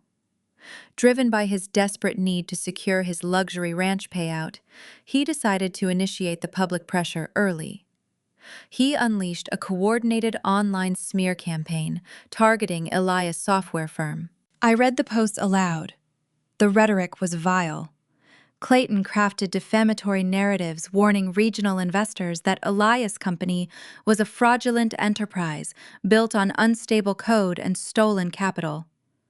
He alleged that the impending public offering was a scam designed to siphon wealth from honest, hard-working agricultural communities. He did not stop at corporate defamation. He wove thinly veiled racial slurs into his warnings, tapping into the deep-seated prejudices of the old money elite. He suggested that Elias was a deceptive outsider, an untrustworthy predator who manipulated a local daughter to infiltrate the frontier hierarchy. "He is trying to spook your underwriters," I said, feeling a cold, steady resolve harden within my chest. "He thinks creating a minor digital scandal will terrify us into wiring the funds before the end of the day." Elias leaned back, resting his hands behind his head. He observed the racist vitriol on the screen with the detached fascination of a scientist examining a predictable chemical reaction. "He is attempting to wield bias as a weapon," Elias noted, his voice devoid of anger. "He assumes we are vulnerable to small-town gossip. He is documenting his own intent," I replied, saving screenshots of every single post, capturing the IP addresses embedded in the forum logs. "He is handing us actionable evidence of tortious interference and defamation." Clayton believed he was tightening the screws. He believed his anonymous keystrokes were untraceable acts of brilliant coercion. He was oblivious to the fact that he was throwing stones at a fortress from the bottom of a very deep well. The smear campaign was a pathetic pebble tossed against titanium armor. Our enemies were operating on a timeline that no longer existed. They were celebrating a victory they had already lost. Vernon sat in his sunroom convinced he was a mastermind. Clayton typed furious lies convinced he was a kingmaker. They were entirely unaware that the ground beneath them had already been sold.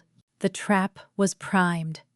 The legal mechanisms were locked into place. The extortion attempt had failed, producing only the tools of their own destruction. Now we just had to let their unearned arrogance guide them to the final catastrophic stage. The digital ripples of Clayton and his desperate online crusade began to swell by mid-morning. The elite agricultural networking boards across the Midwest were insular communities where reputation functioned as premium currency. A rumor planted in the right forum could wither a lucrative commodity deal before the sun set. Clayton knew this ecosystem well. He seeded his defamatory remarks about Elias and the impending public offering under various pseudonyms, but his syntax remained distinctively arrogant. He crafted narratives warning local investors that my husband ran a fraudulent enterprise built on unstable code and stolen capital. He wove thinly veiled racial slurs into his warnings, tapping into the deep-seated prejudices of the old money elite. My secure office line blinked to life. A senior director from the regional supply board reached out, his tone thick with manufactured concern. He mentioned the whispers circulating among the cattle barons. He suggested that where there was smoke, there might be a fire, jeopardizing our future distribution contracts. I listened to his worried monologue without interrupting. I did not defend my husband. I did not explain the fraudulent nature of the Baker Empire. Providing an explanation validates the accuser. Instead, I thanked the director for his call and ended the conversation. I turned to my corporate communication team and issued a strict internal gag order. No statements, no press releases, no defensive posts on any social media platform. Silence is an apex predator when deployed correctly. It deprives the enemy of oxygen. Clayton wanted a public duel. He wanted me to scramble and beg for the rumors to stop, thereby granting him the leverage he so desperately craved. By treating his digital tantrum with total apathy, we allowed him to keep typing. Every fresh post, every prejudiced remark, and every fabricated financial warning was meticulously archived by my software. Clayton thought he was ruining our credibility. In reality, he was providing a prosecutor with irrefutable evidence of tortious interference and defamation. He was digging his grave deeper with every single keystroke. Miles away, at the ranch, Diane was monitoring the same forums. She sat in her opulent sunroom, refreshing the screens, expecting my frantic phone call. As the hours ticked past noon, the reality of our silence began to curdle her arrogance into raw panic. The extortion deadline was shrinking rapidly. No wire transfer had cleared the Baker AgriCorp accounts. The shadow lender remained a lethal, hovering threat. Diane realized the digital assault had failed. The invisible corporate armor shielding us was impenetrable to small-town gossip. She needed a tangible target. She needed flesh and blood. She required a vulnerability she could exploit in the physical world to force my hand. She chose the only target she believed could shatter my unyielding composure.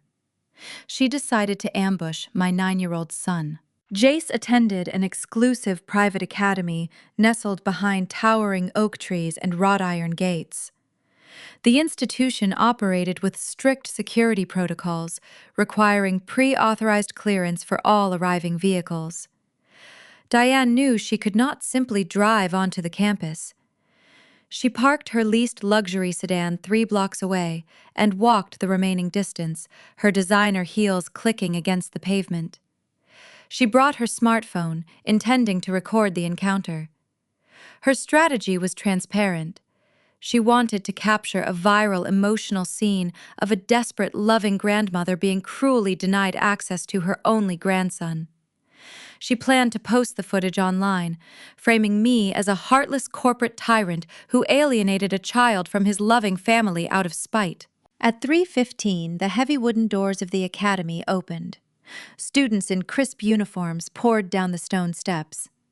Diane stood near the primary pedestrian exit, her phone held discreetly at chest level, the recording light blinking red. Jace walked slightly apart from the main cluster of children. He was not engaged in the loud, chaotic games of his peers. My son was a mathematics prodigy, possessing an intellect that viewed the world through the lens of structural logic. He carried a leather-bound sketchbook, his dark eyes focused intensely on the stone archway above the gate. He was mentally calculating the load-bearing stress of the masonry, analyzing the architectural integrity of the century-old design. He wore his uniform blazer unbuttoned, a silver pen tucked behind his ear. Diane stepped directly into the center of the walkway, blocking his exit. "Jace!" she called out, injecting her voice with a forced, trembling sorrow. She reached out a hand, attempting to touch his shoulder. "It is me. It is your grandmother, Diane. I have missed you so much." Jace stopped walking. He did not drop his sketchbook. He did not step backward or show a single trace of fear. He simply looked up from the stone archway and focused his dark, intelligent eyes on the woman blocking his path. He tilted his head slightly, analyzing her presence with the same clinical detachment he applied to his geometric equations. "You are interrupting the designated pedestrian transit flow," Jace stated. His voice precise and entirely devoid of the emotional panic Diane was trying to provoke. "Please, step aside." Diane faltered, her rehearsed tears drying up instantly, the camera in her hand wavered. She expected a vulnerable, confused boy who would either run away crying or tentatively accept her embrace. She was unprepared for a child who looked at her as if she were a malfunctioning algorithm. "Jace, you do not understand," Diane insisted, her tone shifting from sorrowful to urgent. "Your mother kept you from us. She hid you away because she is bitter and selfish. But I am your family. We love you." Jace blinked twice, registering her words and categorizing them as factually incorrect data. "My mother does not hide variables," Jace replied, his tone remaining perfectly even. "She eliminates inefficiencies. I have reviewed the familial lineage matrix as part of my genetic inheritance study. You are Diane Baker. You disowned my mother 10 years ago, rendering your status in my family structure void." Diane stood paralyzed, her mouth hanging open. The students passing by began to stare. "Legally and structurally speaking," Jace continued, tapping his silver pen against his sketchbook, "you are a biological donor with zero legal standing. You possess no authorized access to my schedule or my person. Now, I must insist that you clear the walkway. Your presence is an unauthorized anomaly." The silence on the sidewalk was heavy. Diane lowered her smartphone, the recording ruined. She had anticipated a helpless child to exploit for public sympathy. Instead, she faced a 9-year-old reflection of my own unyielding logic. Jace dismantled her emotional manipulation using cold, irrefutable facts. Her public relations stunt dissolved into profound humiliation. "Listen to me, you arrogant little boy," Diane hissed, dropping the loving grandmother facade entirely. Her true, venomous nature breached the surface. She took a threatening step forward, reaching out to grab his arm. "I am your elder, and you will show me respect." Before her manicured fingers could even brush the fabric of his blazer, a towering figure materialized from the crowd of waiting drivers. My private security detail had been tracking her approach since she stepped onto the block. The lead contractor, a former military specialist, stepped firmly between Diane and my son. The guard did not speak. He did not need to. He simply planted his boots on the pavement and stared down at the frantic woman, creating an impenetrable physical wall. Diane stumbled backward, her expensive heels catching on the uneven brick. She looked at the imposing guard, then at the stoic 9-year-old boy who remained entirely unfazed behind the protective barrier. The realization crashed over her. She could not bully us. She could not shame us into submission. Every tool in her manipulative arsenal was useless against the fortress we had built. The tension reached a boiling point. Diane clutched her phone, her chest heaving as the real-world consequences of her escalating war finally materialized. The 48-hour window was rapidly closing. The shadow debt was waiting, and the woman who thought she controlled the entire state was currently standing on a public sidewalk surrounded by witnesses, realizing she possessed no power at all. Jace slipped his pen back behind his ear and walked smoothly around the confrontation, heading toward his waiting, armored vehicle. He left his grandmother standing in the cold, effectively erasing her from his afternoon routine. Diane watched the black vehicle pull away from the curb. Her extortion plot was failing on every front. The digital rumors were ignored. The emotional ambush was crushed. She had nothing left but the impending High Plains Legacy Gala, a lavish event she intended to use to project her untouchable dominance. She believed the gala would be her ultimate triumph. She had no idea she was setting the stage for her own spectacular downfall. The former military contractor stood like a monolith of carved granite on the pavement. He did not issue a verbal warning or draw a weapon. He merely shifted his weight, blocking Diane from taking another step toward my son. The physical barrier forced my mother to halt her advance, her designer heels scraping awkwardly against the brick walkway. She opened her mouth to issue a sharp reprimand, demanding the guard step aside, but the words died in her throat. A sleek municipal police cruiser glided silently to the curb behind her. The rotating blue and red lights cut through the afternoon shadows, casting erratic reflections across the pristine uniform blazers of the surrounding students. Two uniformed officers stepped out of the vehicle, their hands resting casually near their duty belts.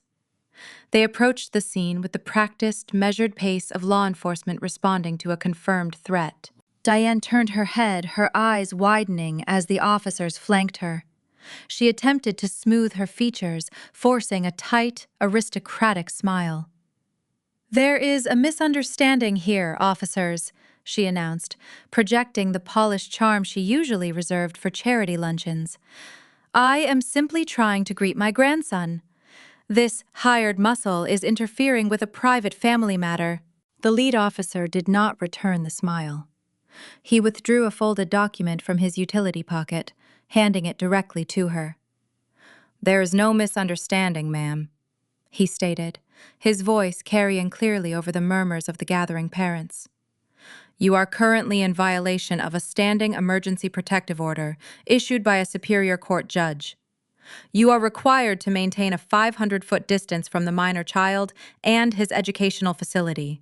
Diane stared at the crisp white paper in her trembling hands. The judicial seal stamped at the bottom of the page verified the legal boundary I had quietly established the moment Clayton issued his threats in my driveway. I knew my family operated on impulse and entitlement. I anticipated they would seek a vulnerable target to force my compliance. By securing the perimeter legally, I ensured her public relations stunt transformed into an inescapable public humiliation. Other mothers from the academy women Diane frequently tried to impress at regional galas paused near their waiting vehicles. They watched the matriarch of the Baker dynasty being formally cited by local police outside a middle school. The social currency Diane prized above all else evaporated in real time. Her face flushed a deep, mottled crimson. "You need to vacate the premises immediately," the officer instructed, gesturing toward her parked luxury sedan down the block. "If we are called to this location again, you will leave in the back of our cruiser." Diane crushed the protective order in her fist. She looked toward the armored vehicle, where Jace sat safely behind tinted, bulletproof glass, reading his architectural notes. She realized her intimidation tactics were utterly useless against a militarized corporate perimeter. Stripped of her leverage and her dignity, she turned on her heel and marched away, her posture rigid with poorly concealed panic. She drove back to the sprawling ranch in breathless silence. When she pushed through the heavy oak doors of her estate, the grandfather clock in the foyer chimed 5 times. The 48-hour extortion deadline officially expired. Vernon sat in his leather armchair in the study, staring at the blank screen of his laptop. He had spent the last 2 hours refreshing the primary corporate accounts for Baker AgriCorp. The balance remained stagnant. The $5 million wire transfer never arrived. The ransom was denied. "She is calling our bluff," Vernon muttered, tossing his reading glasses onto the mahogany desk.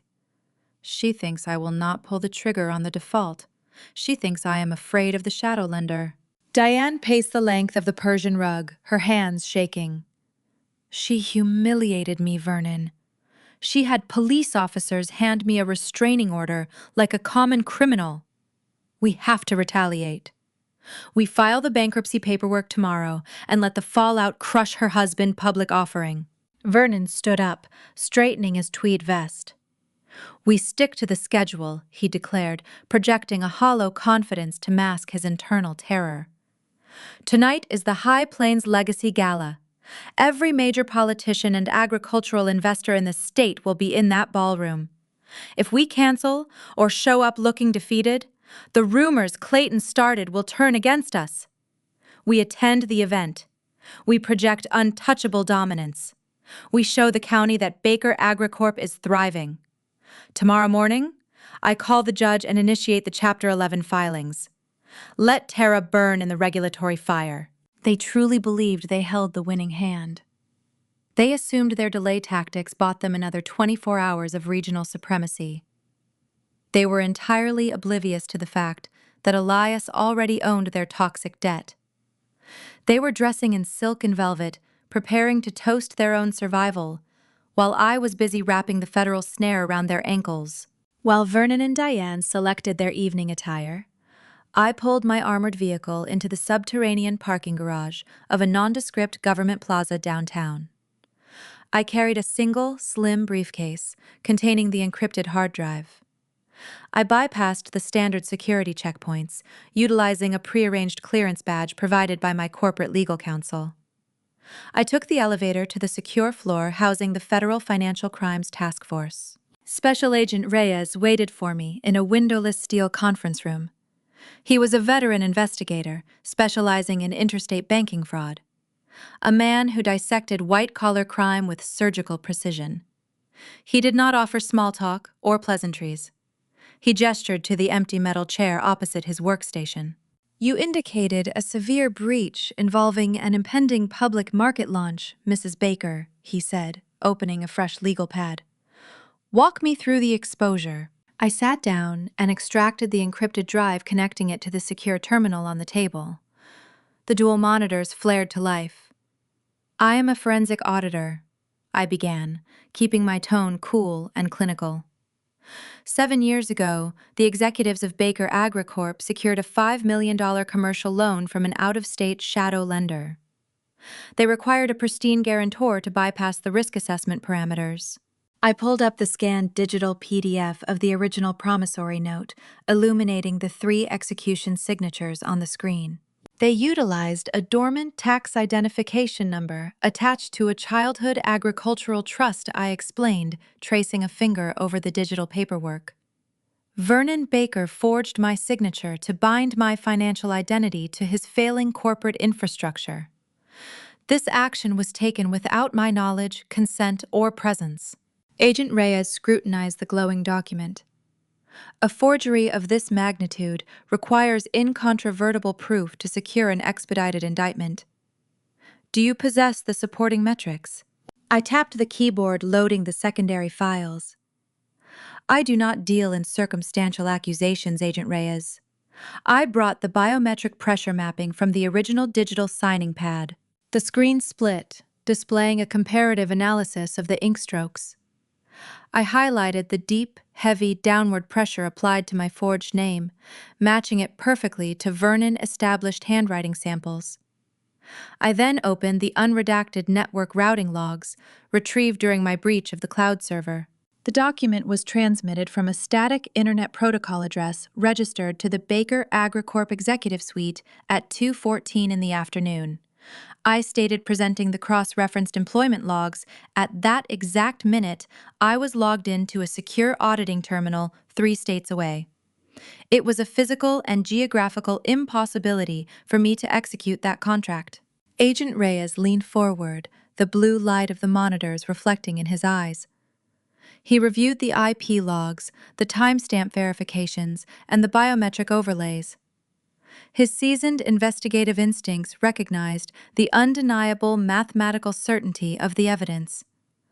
My parents left a glaring, unmistakable trail of interstate bank fraud and aggravated identity theft.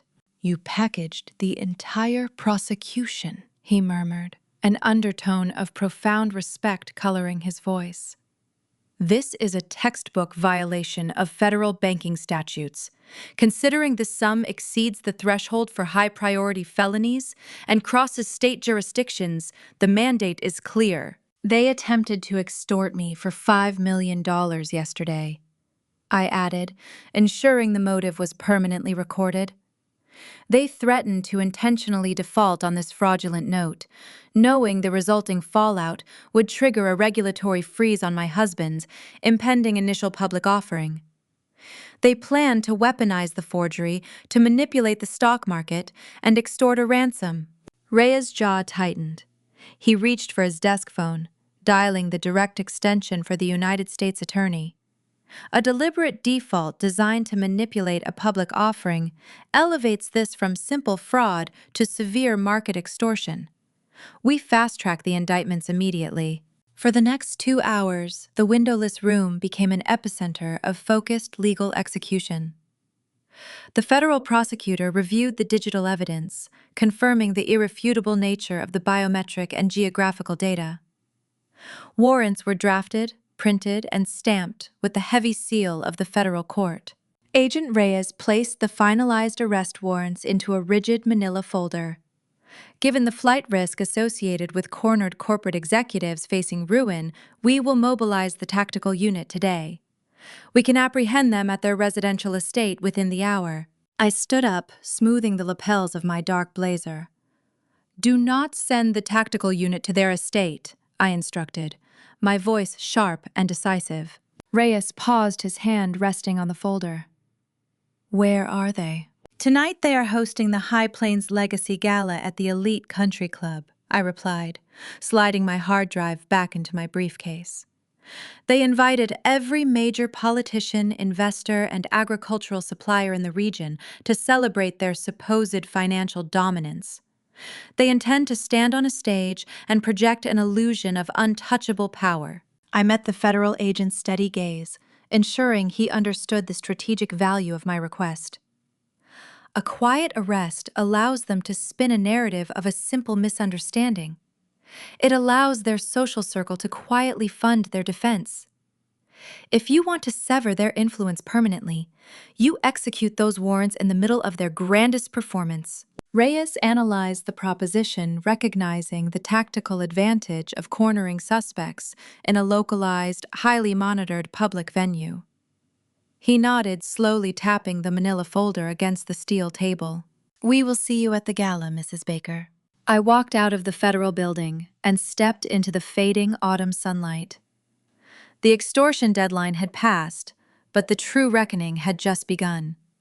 My family was busy straightening their silk ties and adjusting their designer gowns, preparing to drink expensive champagne. They thought they controlled the game board. They had no idea I had just rewritten the rules, and the federal snare was already tightening around their throats. The sun dipped below the black hills, casting long, sharp shadows across the frost-covered plains. Inside our estate, the temperature remained perfectly regulated, but the atmosphere felt charged with static electricity. Today was the day the Baker legacy would meet its engineered demise. I sat at my mahogany desk, the dual monitors illuminating the dim room with a steady, pale blue light. Elias stood behind my chair, holding a cup of dark roast coffee. We watched a live digital feed of Vernon draining his financial life support system into the red. My father was busy purchasing an illusion. The High Plains Legacy Gala was mere hours away, and Vernon spared no expense to project untouchable dominance. My software tracked the agonizing final gasps of his corporate credit lines. A charge for $20,000 cleared a local elite catering service. Another transaction registered a $10,000 deposit for a 20-piece string orchestra.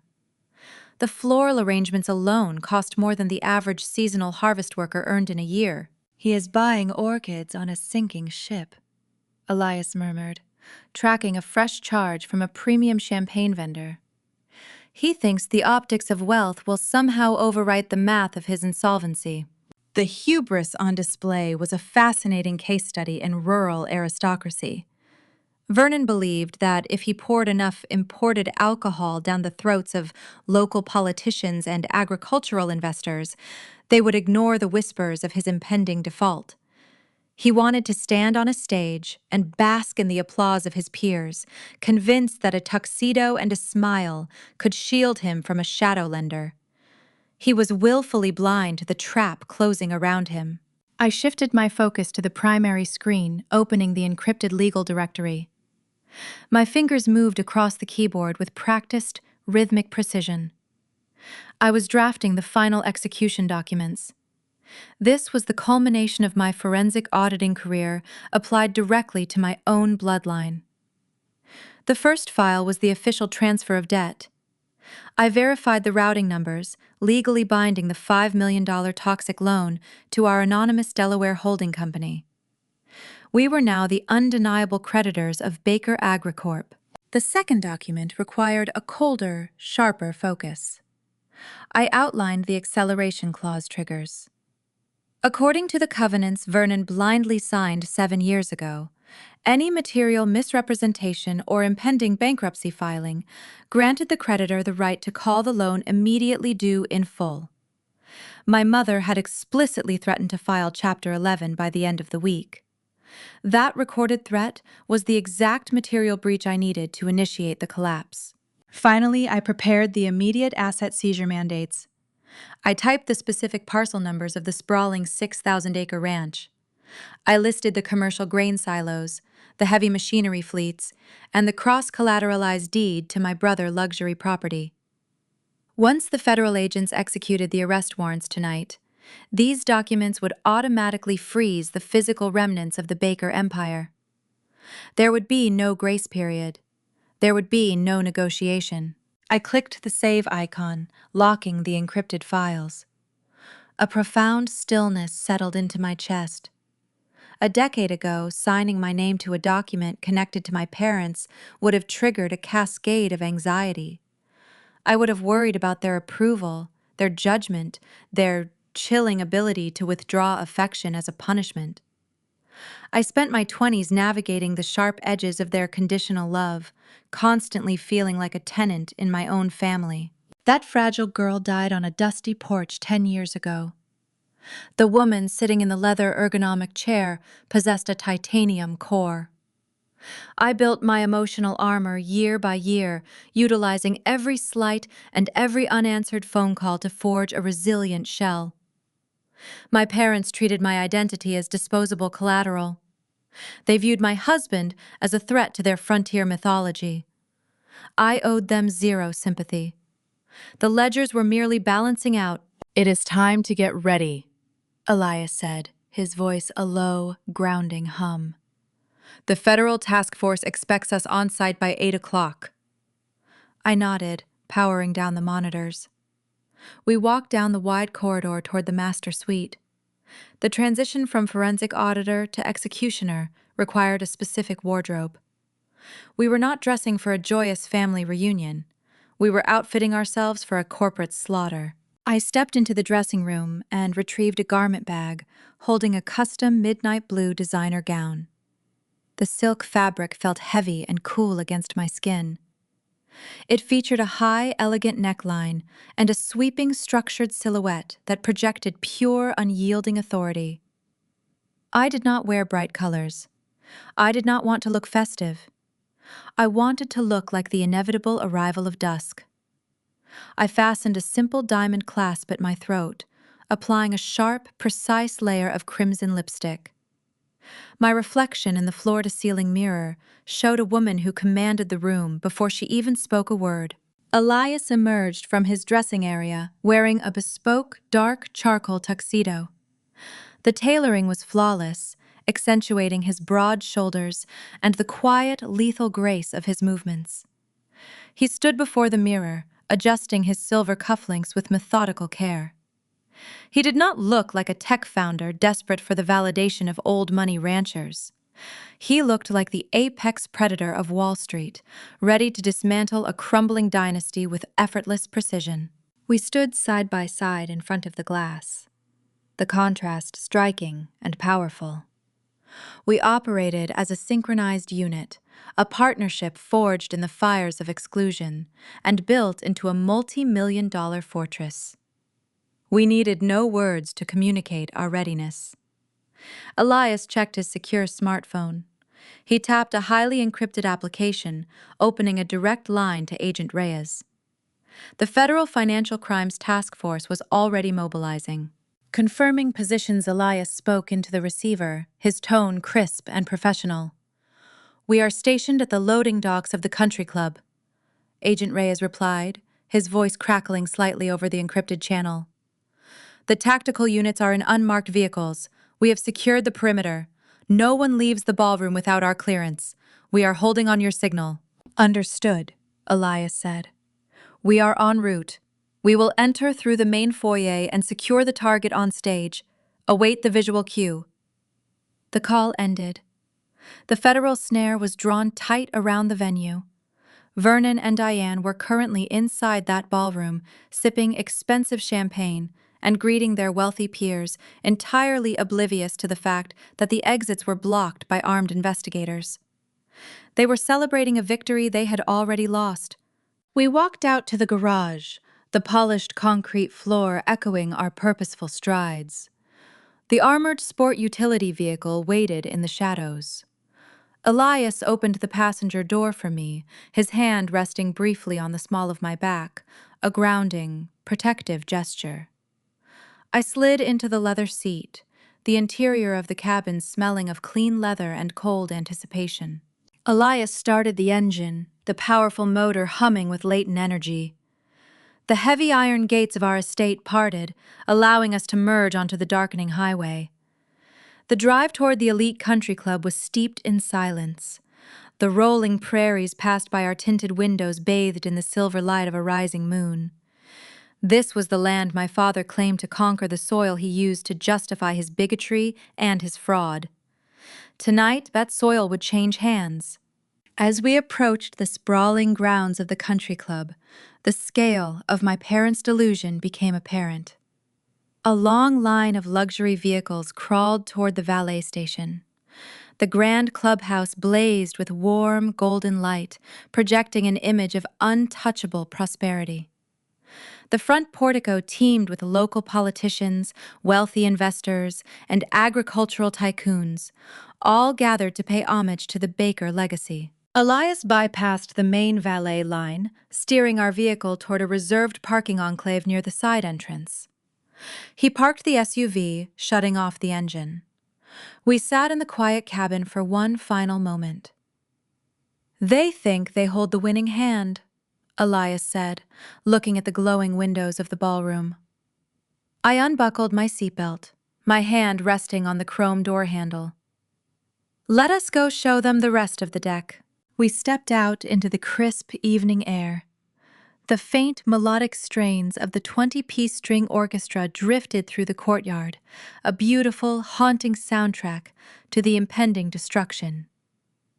We walked toward the gilded double doors of the country club, ready to crash the very party designed to celebrate our extortion. The double doors of the country club ballroom parted, yielding to our arrival. The space was a masterclass in fabricated Midwestern aristocracy. Crystal chandeliers the size of small vehicles cast a warm golden hue over a sea of tailored tuxedos and sequined gowns. Local politicians rubbed elbows with regional cattle tycoons, exchanging hollow pleasantries over trays of imported caviar. The air carried the heavy scent of expensive cologne and roasted tenderloin. It was a flawless projection of old money prestige, masking a decaying core of profound insolvency. I walked beside my husband in my midnight blue silk gown, whispering against the polished hardwood floor. We navigated the perimeter with unhurried grace. As we moved deeper into the crowd, the ambient hum of polite conversation began to falter. The sudden drop in volume rippled outward like a stone breaking the surface of a still pond.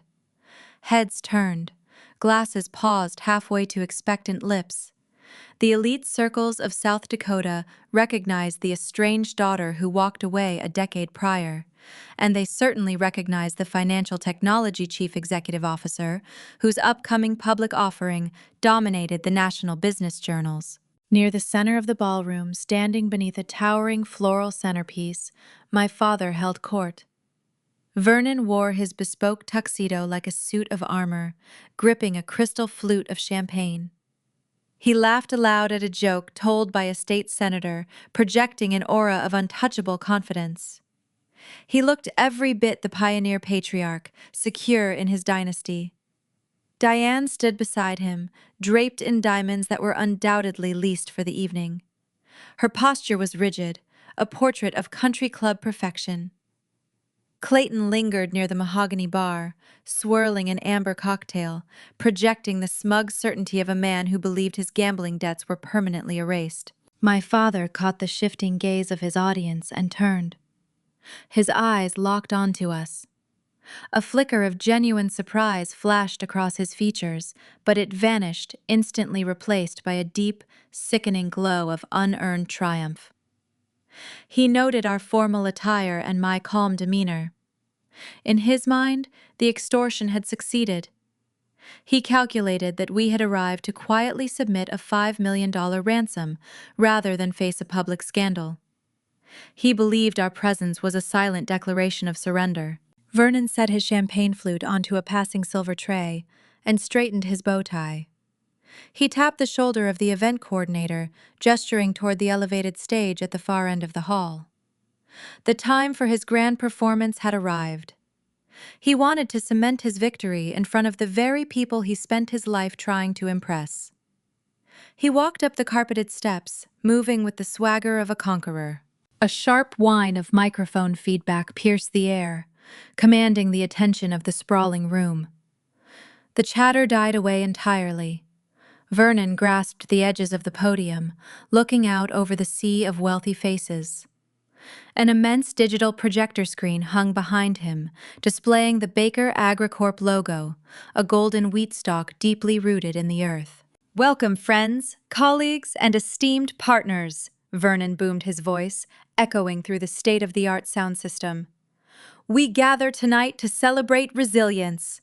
The agricultural markets present unique challenges, but the Baker legacy has always weathered the storm. We rely on the core values of our frontier heritage: hard work, dedication, and above all else, family loyalty." The hypocrisy was a physical weight in the room. He spoke of loyalty while his forged promissory note sat encrypted on my hard drive. He praised family while relying on blackmail to cover his federal crimes. The crowd offered a round of polite applause, ignorant of the venom laced within his words. I kept my face an unreadable mask, observing the spectacle with the detached precision of a forensic auditor. Vernon raised his hand, silencing the clapping. His gaze drifted directly to the spot where Elias and I stood. Recently, we secured a pivotal new chapter for our enterprise. Vernon continued weaving his masterclass of public gaslighting. We navigated the shifting tides of commerce and attracted a phenomenal injection of capital. Tonight, I want to extend my deepest gratitude to an anonymous Wall Street savior who recognized the immense value of our operations. This partnership bridges the gap between traditional Midwestern values and modern financial innovation.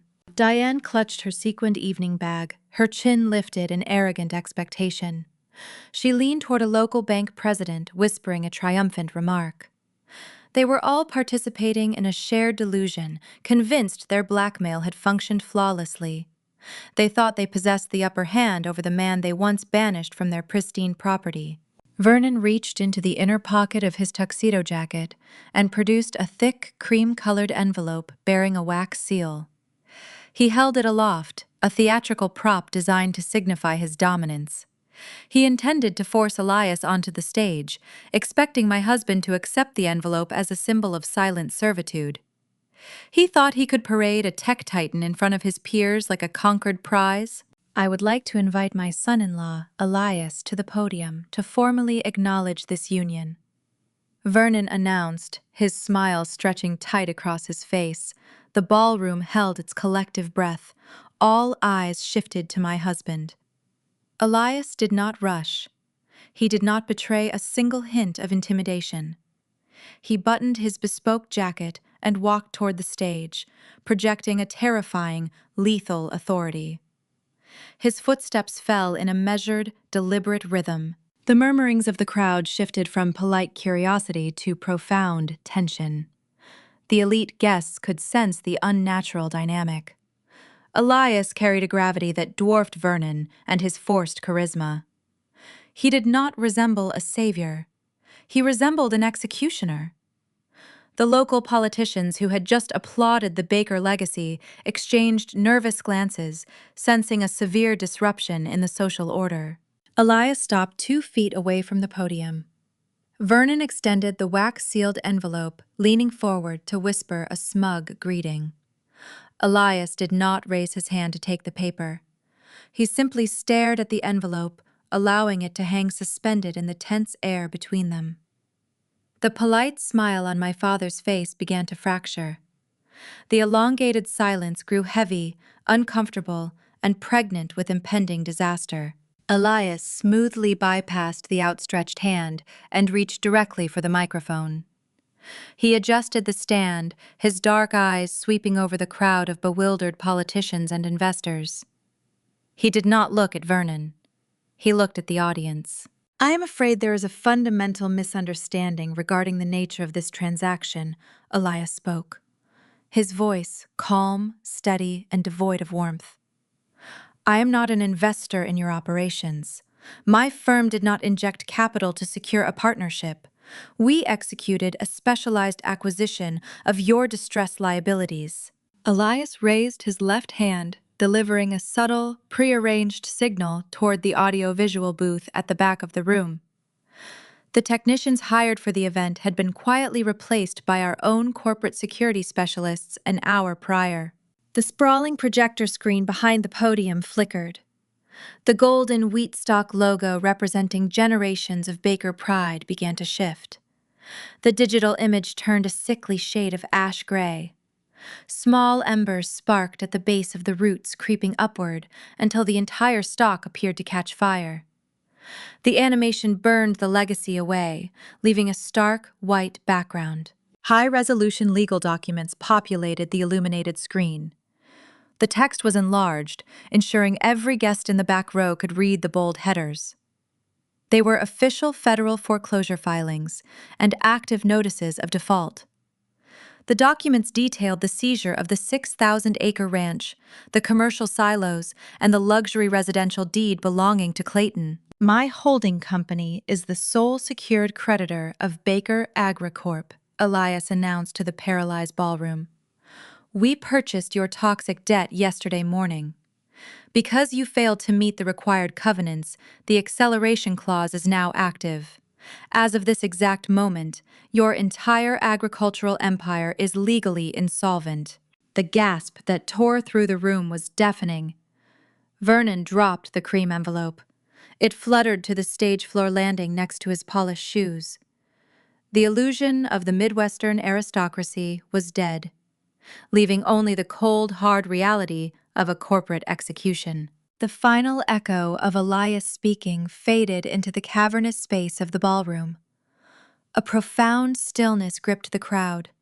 Hundreds of wealthy investors, state senators, and agricultural tycoons stood paralyzed, processing the staggering declaration they had just witnessed.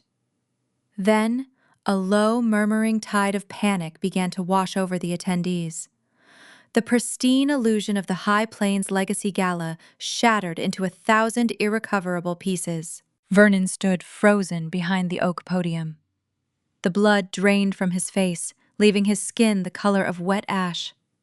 His jaw hung slack, his eyes darting frantically across the illuminated projector screens, displaying his ruin. He opened his mouth to speak, but his vocal cords refused to function. The digital projections behind him mercilessly cycled through the unredacted foreclosure documents, highlighting the undeniable insolvency of his empire. His lifetime of frontier mythology, his unearned arrogance, and his sprawling cattle dynasty were eradicated in 60 seconds. I stepped out from the shadows of the stage wing. My midnight blue silk gown glided smoothly over the polished hardwood floor. I ascended the carpeted stairs with a steady rhythmic pace. The stunned audience parted their gazes, shifting rapidly between me and the ruined patriarch. I approached the podium, standing shoulder to shoulder with my husband. Elias handed me the microphone, stepping back to yield the floor. The weight of the cool metal felt grounding in my palm. I did not look at my father. I addressed the sea of elite faces staring up at me. The documents displayed on this screen represent merely a fraction of the deceit I announced, my voice projecting a clinical, unyielding authority. Baker AgriCorp did not simply fall victim to a stagnant agricultural market. The executives of this company engaged in targeted, orchestrated fraud to sustain a hollow lifestyle. I raised my free hand, signaling the audiovisual booth. The giant screen shifted, displaying the original scanned promissory note alongside the forensic biometric pressure mapping. 7 years ago, Vernon and Diane Baker utilized a dormant tax identification number attached to my childhood agricultural trust, I explained, tracing the lines of evidence for the crowd to see. They forged my signature to act as the primary guarantor for a highly toxic $5 million commercial loan. They crossed state banking lines and committed federal identity theft. A sharp collective gasp erupted from the front tables. The investors recoiled, physically stepping back from the stage as if the Baker name carried a contagious disease.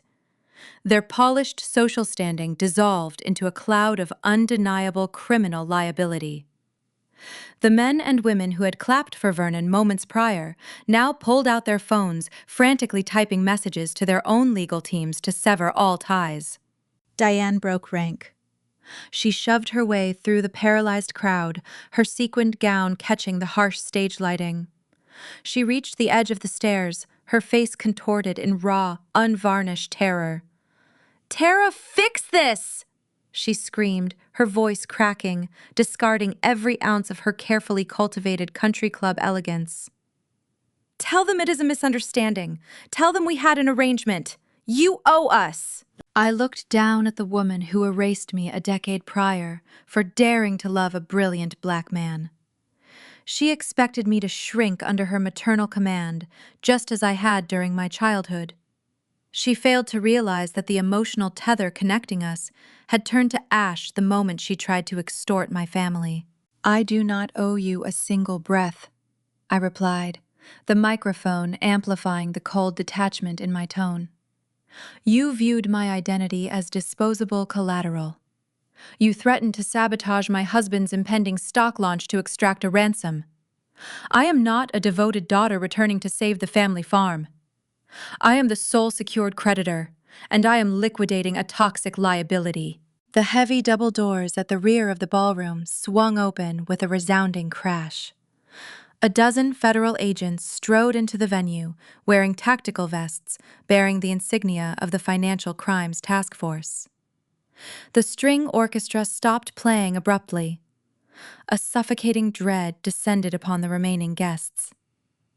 The lead investigator marched directly down the center aisle, his gaze locked onto the stage. Vernon Baker, the agent, barked, his voice echoing through the silent hall. "You are under arrest for conspiracy to commit bank fraud, wire fraud, and aggravated identity theft." 2 officers ascended the stairs, pulling my father away from the podium. They secured his wrists behind his back. The sharp metallic click of the handcuffs reverberated over the sound system. Vernon offered no resistance. The pioneer patriarch was reduced to a hollow, shuffling shell. His posture slumped in utter defeat. Diane attempted to retreat, her eyes darting frantically toward the side exits. A female agent intercepted her right in the middle of the polished dance floor. "Turn around, ma'am," the agent instructed, withdrawing a second set of steel restraints. Diane thrashed, letting out a guttural, sobbing wail. She begged the surrounding guests for help, but the elite socialites, the very women she spent 30 years trying to impress, stood in a wide circle, watching her downfall with thinly veiled disgust. The poetic justice was profound.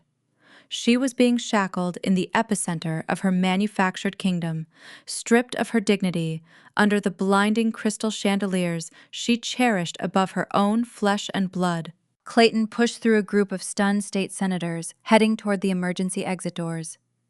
He believed his distance from the initial forgery granted him a reprieve. Elias spoke into the microphone, stopping him in his tracks. "Clayton Baker, your residential deed was cross-collateralized against the defaulted commercial note," Elias stated. His voice a low, terrifying rumble. "Your property is included in the immediate asset seizure mandate. You have nowhere left to run." Clayton froze, his shoulders dropping, as 2 local deputies stepped into his path, blocking the exit. His unearned arrogance vanished, leaving only a mountain of gambling debt and an impending eviction. The golden heir was officially destitute. I descended the stage stairs, my heels clicking against the wood as I approached Diane. The federal agent was finishing securing the cuffs around my mother's wrists. Tears streaked her foundation, carving messy black lines of ruined mascara down her pale cheeks. Her breathing was shallow and panicked, her chest heaving as she stared at me with wide, terrified eyes. I opened my small silk clutch purse and retrieved a crisp, white square of paper. It was the exact cocktail napkin she used to wipe the water ring off my marble island 24 hours ago. I stepped into her personal space, invading the perimeter she could no longer defend. I pressed the folded napkin gently into her trembling, bound fingers. "Careful, Diane," I whispered, my voice dropping to a low, intimate register meant only for her ears. "Do not stain the legacy." She let out a choked, agonizing whimper, closing her eyes as the reality of her total destruction finally settled into her bones. The federal agents guided her away, walking her through the parting crowd of disgraced investors and horrified politicians. Elias stepped down to join me, offering his arm. We turned our backs on the burning wreckage of the Baker dynasty, leaving them to the ruins of their own making. The extortion was neutralized, the empire was ours, the path forward was entirely clear. 6 months have evaporated since the crystal chandeliers of the country club witnessed the eradication of the Baker dynasty. The transition from the deafening chaos of that ballroom to the sterile quiet of the aftermath was swift. Regional news cycles devoured the scandal for weeks, broadcasting the federal indictments across every local network before pivoting to newer tragedies. Now, only the pristine silence of a balanced ledger remains. Vernon resides in a federal correctional facility near the state border, serving a lengthy sentence for conspiracy and bank fraud. The sprawling 6,000-acre ranch he once ruled is currently undergoing liquidation, carved into parcels by our holding company to satisfy the outstanding debt. He traded his bespoke tweed vests for standard-issue uniform jumpsuits. There are no local politicians to charm in the cell block. His pioneer mythology proved useless against the rigid mechanics of the federal justice system. I do not visit him. I do not send letters. He is a closed account, a line item written off as a total loss. Diane experienced a different variation of imprisonment. Stripped of the assets that defined her worth, she was evicted from the estate within weeks. She now occupies a cramped, low-income apartment on the industrial outskirts of Rapid City. The elite socialites she spent 3 decades trying to impress shunned her instantly. The women who once praised her charity luncheons now cross the street to avoid her gaze. She is a pariah, exiled from the country club hierarchy she worshipped. I imagine her sitting in a tiny kitchen, staring at a stained linoleum countertop, a stark contrast to the pristine marble she once demanded I wipe clean. I feel zero pity for her current conditions. She manufactured a toxic environment of exploitation, and she is simply residing in the vacuum she created. Clayton suffered an equally steep descent. Because Vernon cross-collateralized the fraudulent commercial note using his son's residential deed, the federal asset seizure stripped Clayton of his luxury property. His phantom commodities gambling left him with zero safety net. He currently works a minimum wage shift at a regional agricultural supply store, hauling heavy pallets of grain for the very ranchers he used to patronize. The golden heir is now just a cautionary tale whispered among the local farmers, a man who hitched his wagon to a burning star and fell directly into the dirt alongside it. Observing their ruin evokes no triumphant gloating within my chest. Gloating implies a lingering emotional investment. I view their downfall with the detached precision of an auditor finalizing a quarterly report. The deficit is cleared. The threat is neutralized. They attempted to sacrifice my family to save their country club status, and the mathematics of their hubris simply calculated their ruin. The ledger balances perfectly. While the Baker legacy disintegrated into ash, our own trajectory soared. Elias launched his financial technology firm onto the public market 4 weeks after the gala. The initial public offering was a historic triumph. Wall Street institutional investors recognized the bulletproof architecture of his software and the unyielding integrity of his leadership. The valuation skyrocketed at the opening bell, propelling our net worth into a staggering new stratosphere. We utilized a significant portion of that capital to expand our philanthropic foundations, establishing educational grants for underserved rural communities in South Dakota. We operate these programs quietly, lacking any desire for public accolades.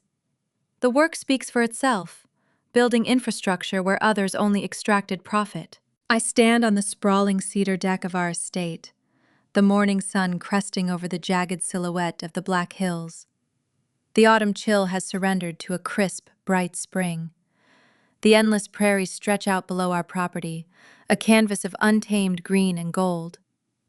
The scent of pine needles and damp earth rises from the valley floor. I hold a ceramic mug of dark coffee, letting the steam curl into the cool air. The heavy iron security gates at the perimeter of our driveway remain locked, securing our fortress against the unpredictable world outside. Jace sits at a wrought iron patio table a few feet away, entirely absorbed in a leather-bound sketchbook. My brilliant 9-year-old son is designing a complex geometric suspension bridge, utilizing the advanced architectural software Elias installed on his tablet. He pauses his calculations, looking up at the tree line with dark, intelligent eyes. He is thriving.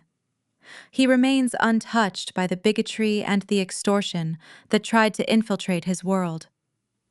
We shielded his environment, allowing his intellect to flourish without the suffocating weight of conditional love. He will never know the feeling of being treated as disposable collateral. The glass patio door slides open. Elias steps onto the deck carrying his own coffee. He wears a simple gray sweater, his posture relaxed and untroubled. The relentless pressure of the corporate launch has faded, leaving behind a quiet, resonant peace. He walks over to my side, wrapping a strong, grounding arm around my waist. We do not need to exchange words. The shared silence between us communicates a profound, unified victory. We stood shoulder to shoulder in the darkest trenches of a financial war and emerged holding the keys to the kingdom. Staring out over the horizon, I reflect on the dangerous illusion of blood relations. Society conditions us to believe that sharing DNA mandates infinite forgiveness. We are taught to endure disrespect, manipulation, and cruelty under the guise of family loyalty. My journey shattered that destructive myth. Blood is merely a biological coincidence. It does not grant anyone a free pass to exploit your identity or jeopardize your future. True family is not inherited, it is forged. It is built through mutual respect, unwavering protection, and the radical decision to prioritize the people who value your intellect over your compliance. The individuals who label you ruthless for setting boundaries are usually the ones benefiting from your subjugation. They expect you to shrink to absorb their toxicity so they can maintain their fragile comfort. But the moment you refuse to serve as a collateral asset, everything changes. You realize that the very traits they criticized, your clinical logic, your quiet focus, your refusal to conform, are the exact tools required to dismantle their leverage. If you are listening to this, and you find yourself sacrificing your peace to appease a toxic family, hear my warning clearly. Never negotiate with abusers. Do not offer them a seat at a table you built with your own exhausted hands. When they hurl bricks at your character, do not throw them back. Collect those bricks, inspect their structural integrity, then use them to construct an untouchable fortress around the people you actually cherish. You are the sole auditor of your own life. You hold the authority to write off the liabilities and invest strictly in the assets that bring you peace. I am Tara Baker. I liquidated a dynasty to protect my husband and my son, and I have never slept better. Let me know in the comments if you have successfully audited the toxic people out of your own life. Hit that subscribe button if you are ready to build your fortress. We are raised on a very specific, deeply ingrained American myth. It is the myth of the homestead, the unbroken frontier bloodline, and the absolute sanctity of the traditional family. From the time we are young enough to understand the stories told around the dinner table, we are conditioned to believe that blood is an invincible bond. We are taught that family is a sanctuary, a safe harbor that will weather any storm, and that the ultimate moral imperative is to forgive the transgressions of those who share our last name. But as the ashes of the Baker agricultural dynasty scatter across the South Dakota plains, a far more sobering and essential truth is revealed. The collapse of that sprawling empire was not simply a tale of financial ruin or corporate sabotage.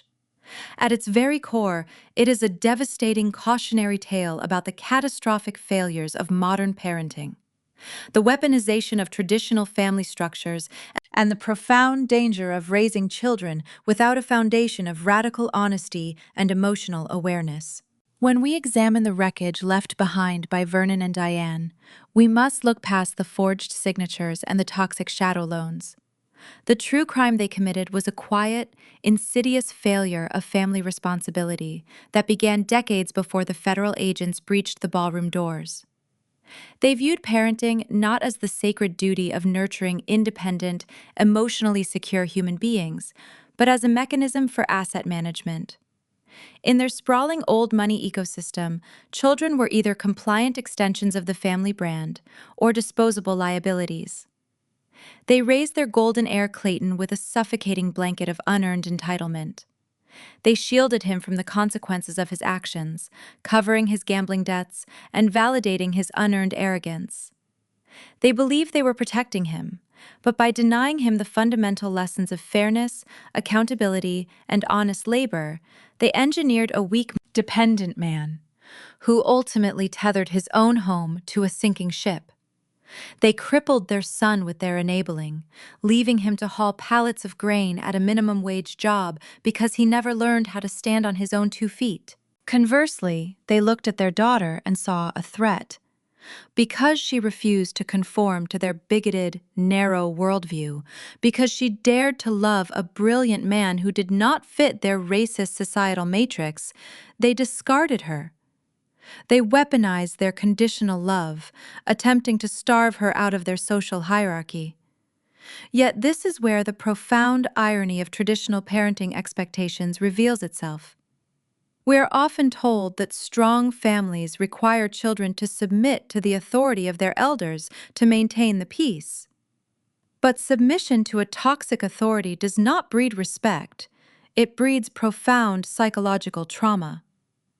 The parents who demand blind loyalty while secretly harvesting their child's pristine financial identity to fund their own reckless vanity are not building a legacy.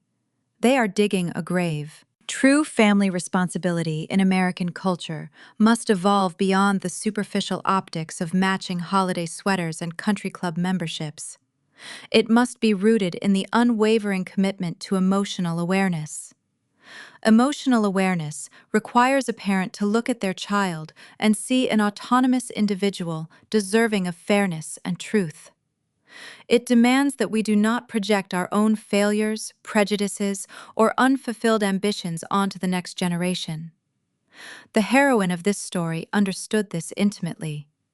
She did not shield her 9-year-old son Jace by feeding him fairy tales about a loving grandmother who had simply lost her way.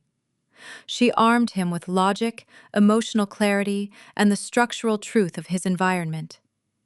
By fostering an atmosphere of absolute transparency, she raised a child who could look an emotional manipulator in the eye and clinically dismiss her as a biological donor with zero legal standing. That is not coldness. That is the ultimate manifestation of parental protection. It is outfitting your child in titanium armor so that the world's narcissists break their teeth when they try to take a bite. If there is a lasting lesson to be carved from the marble countertops and the ruined galas of this story, It is that long-term guidance for our children cannot be built on a foundation of silence and complicity. We owe our children the truth about who their family members actually are. We owe them the understanding that respect is a currency that must be actively earned, not a tax that is automatically deducted at birth. By liquidating the toxic assets of her biological lineage, this mother did not just save her husband's financial technology firm. She executed the highest form of maternal duty. She severed a poisoned root so that the rot could not creep up into the branches of her own child's life. It is these raw, unfiltered examinations of human nature that empower us to audit our own lives. If you have ever had to sever ties with the people who were supposed to protect you, or if you are currently doing the grueling work of breaking generational trauma to build a healthier future for your children, you are not alone. Join our community of survivors and cycle breakers by following Samantha Told Stories. Here we shed light on the shadows, validating the difficult choices that true healing demands. We share these narratives to remind you that your peace of mind is the most valuable asset you will ever own. There is a deeply uncomfortable philosophical reality that we must confront when the dust finally settles on stories like these. Society preaches that a good parent, a responsible child, and a moral human being will sacrifice everything to keep the family tree intact. We are told that burning bridges is a tragic failure of empathy. But perhaps the exact opposite is true. Perhaps the most profound, morally courageous act of family responsibility you can ever commit is having the strength to burn the entire tree to the ground. Forgiveness is a beautiful concept when applied to those who have stumbled, but it is a lethal poison when applied to predators who view your life as their collateral. Sometimes the only way to honor the sacred duty of family is to completely destroy the one you were given, clearing the scorched earth, so that something genuine, honest, and truly unbreakable can finally take root. As you sit at your own dining table tonight, looking at the faces gathered around you, ask yourself a quiet, terrifying question. Are you breaking bread with the people who are building your fortress? Or are you simply serving a feast to the people who are quietly forging the keys to your cage? The answer you find in that silence might just require you to strike a match.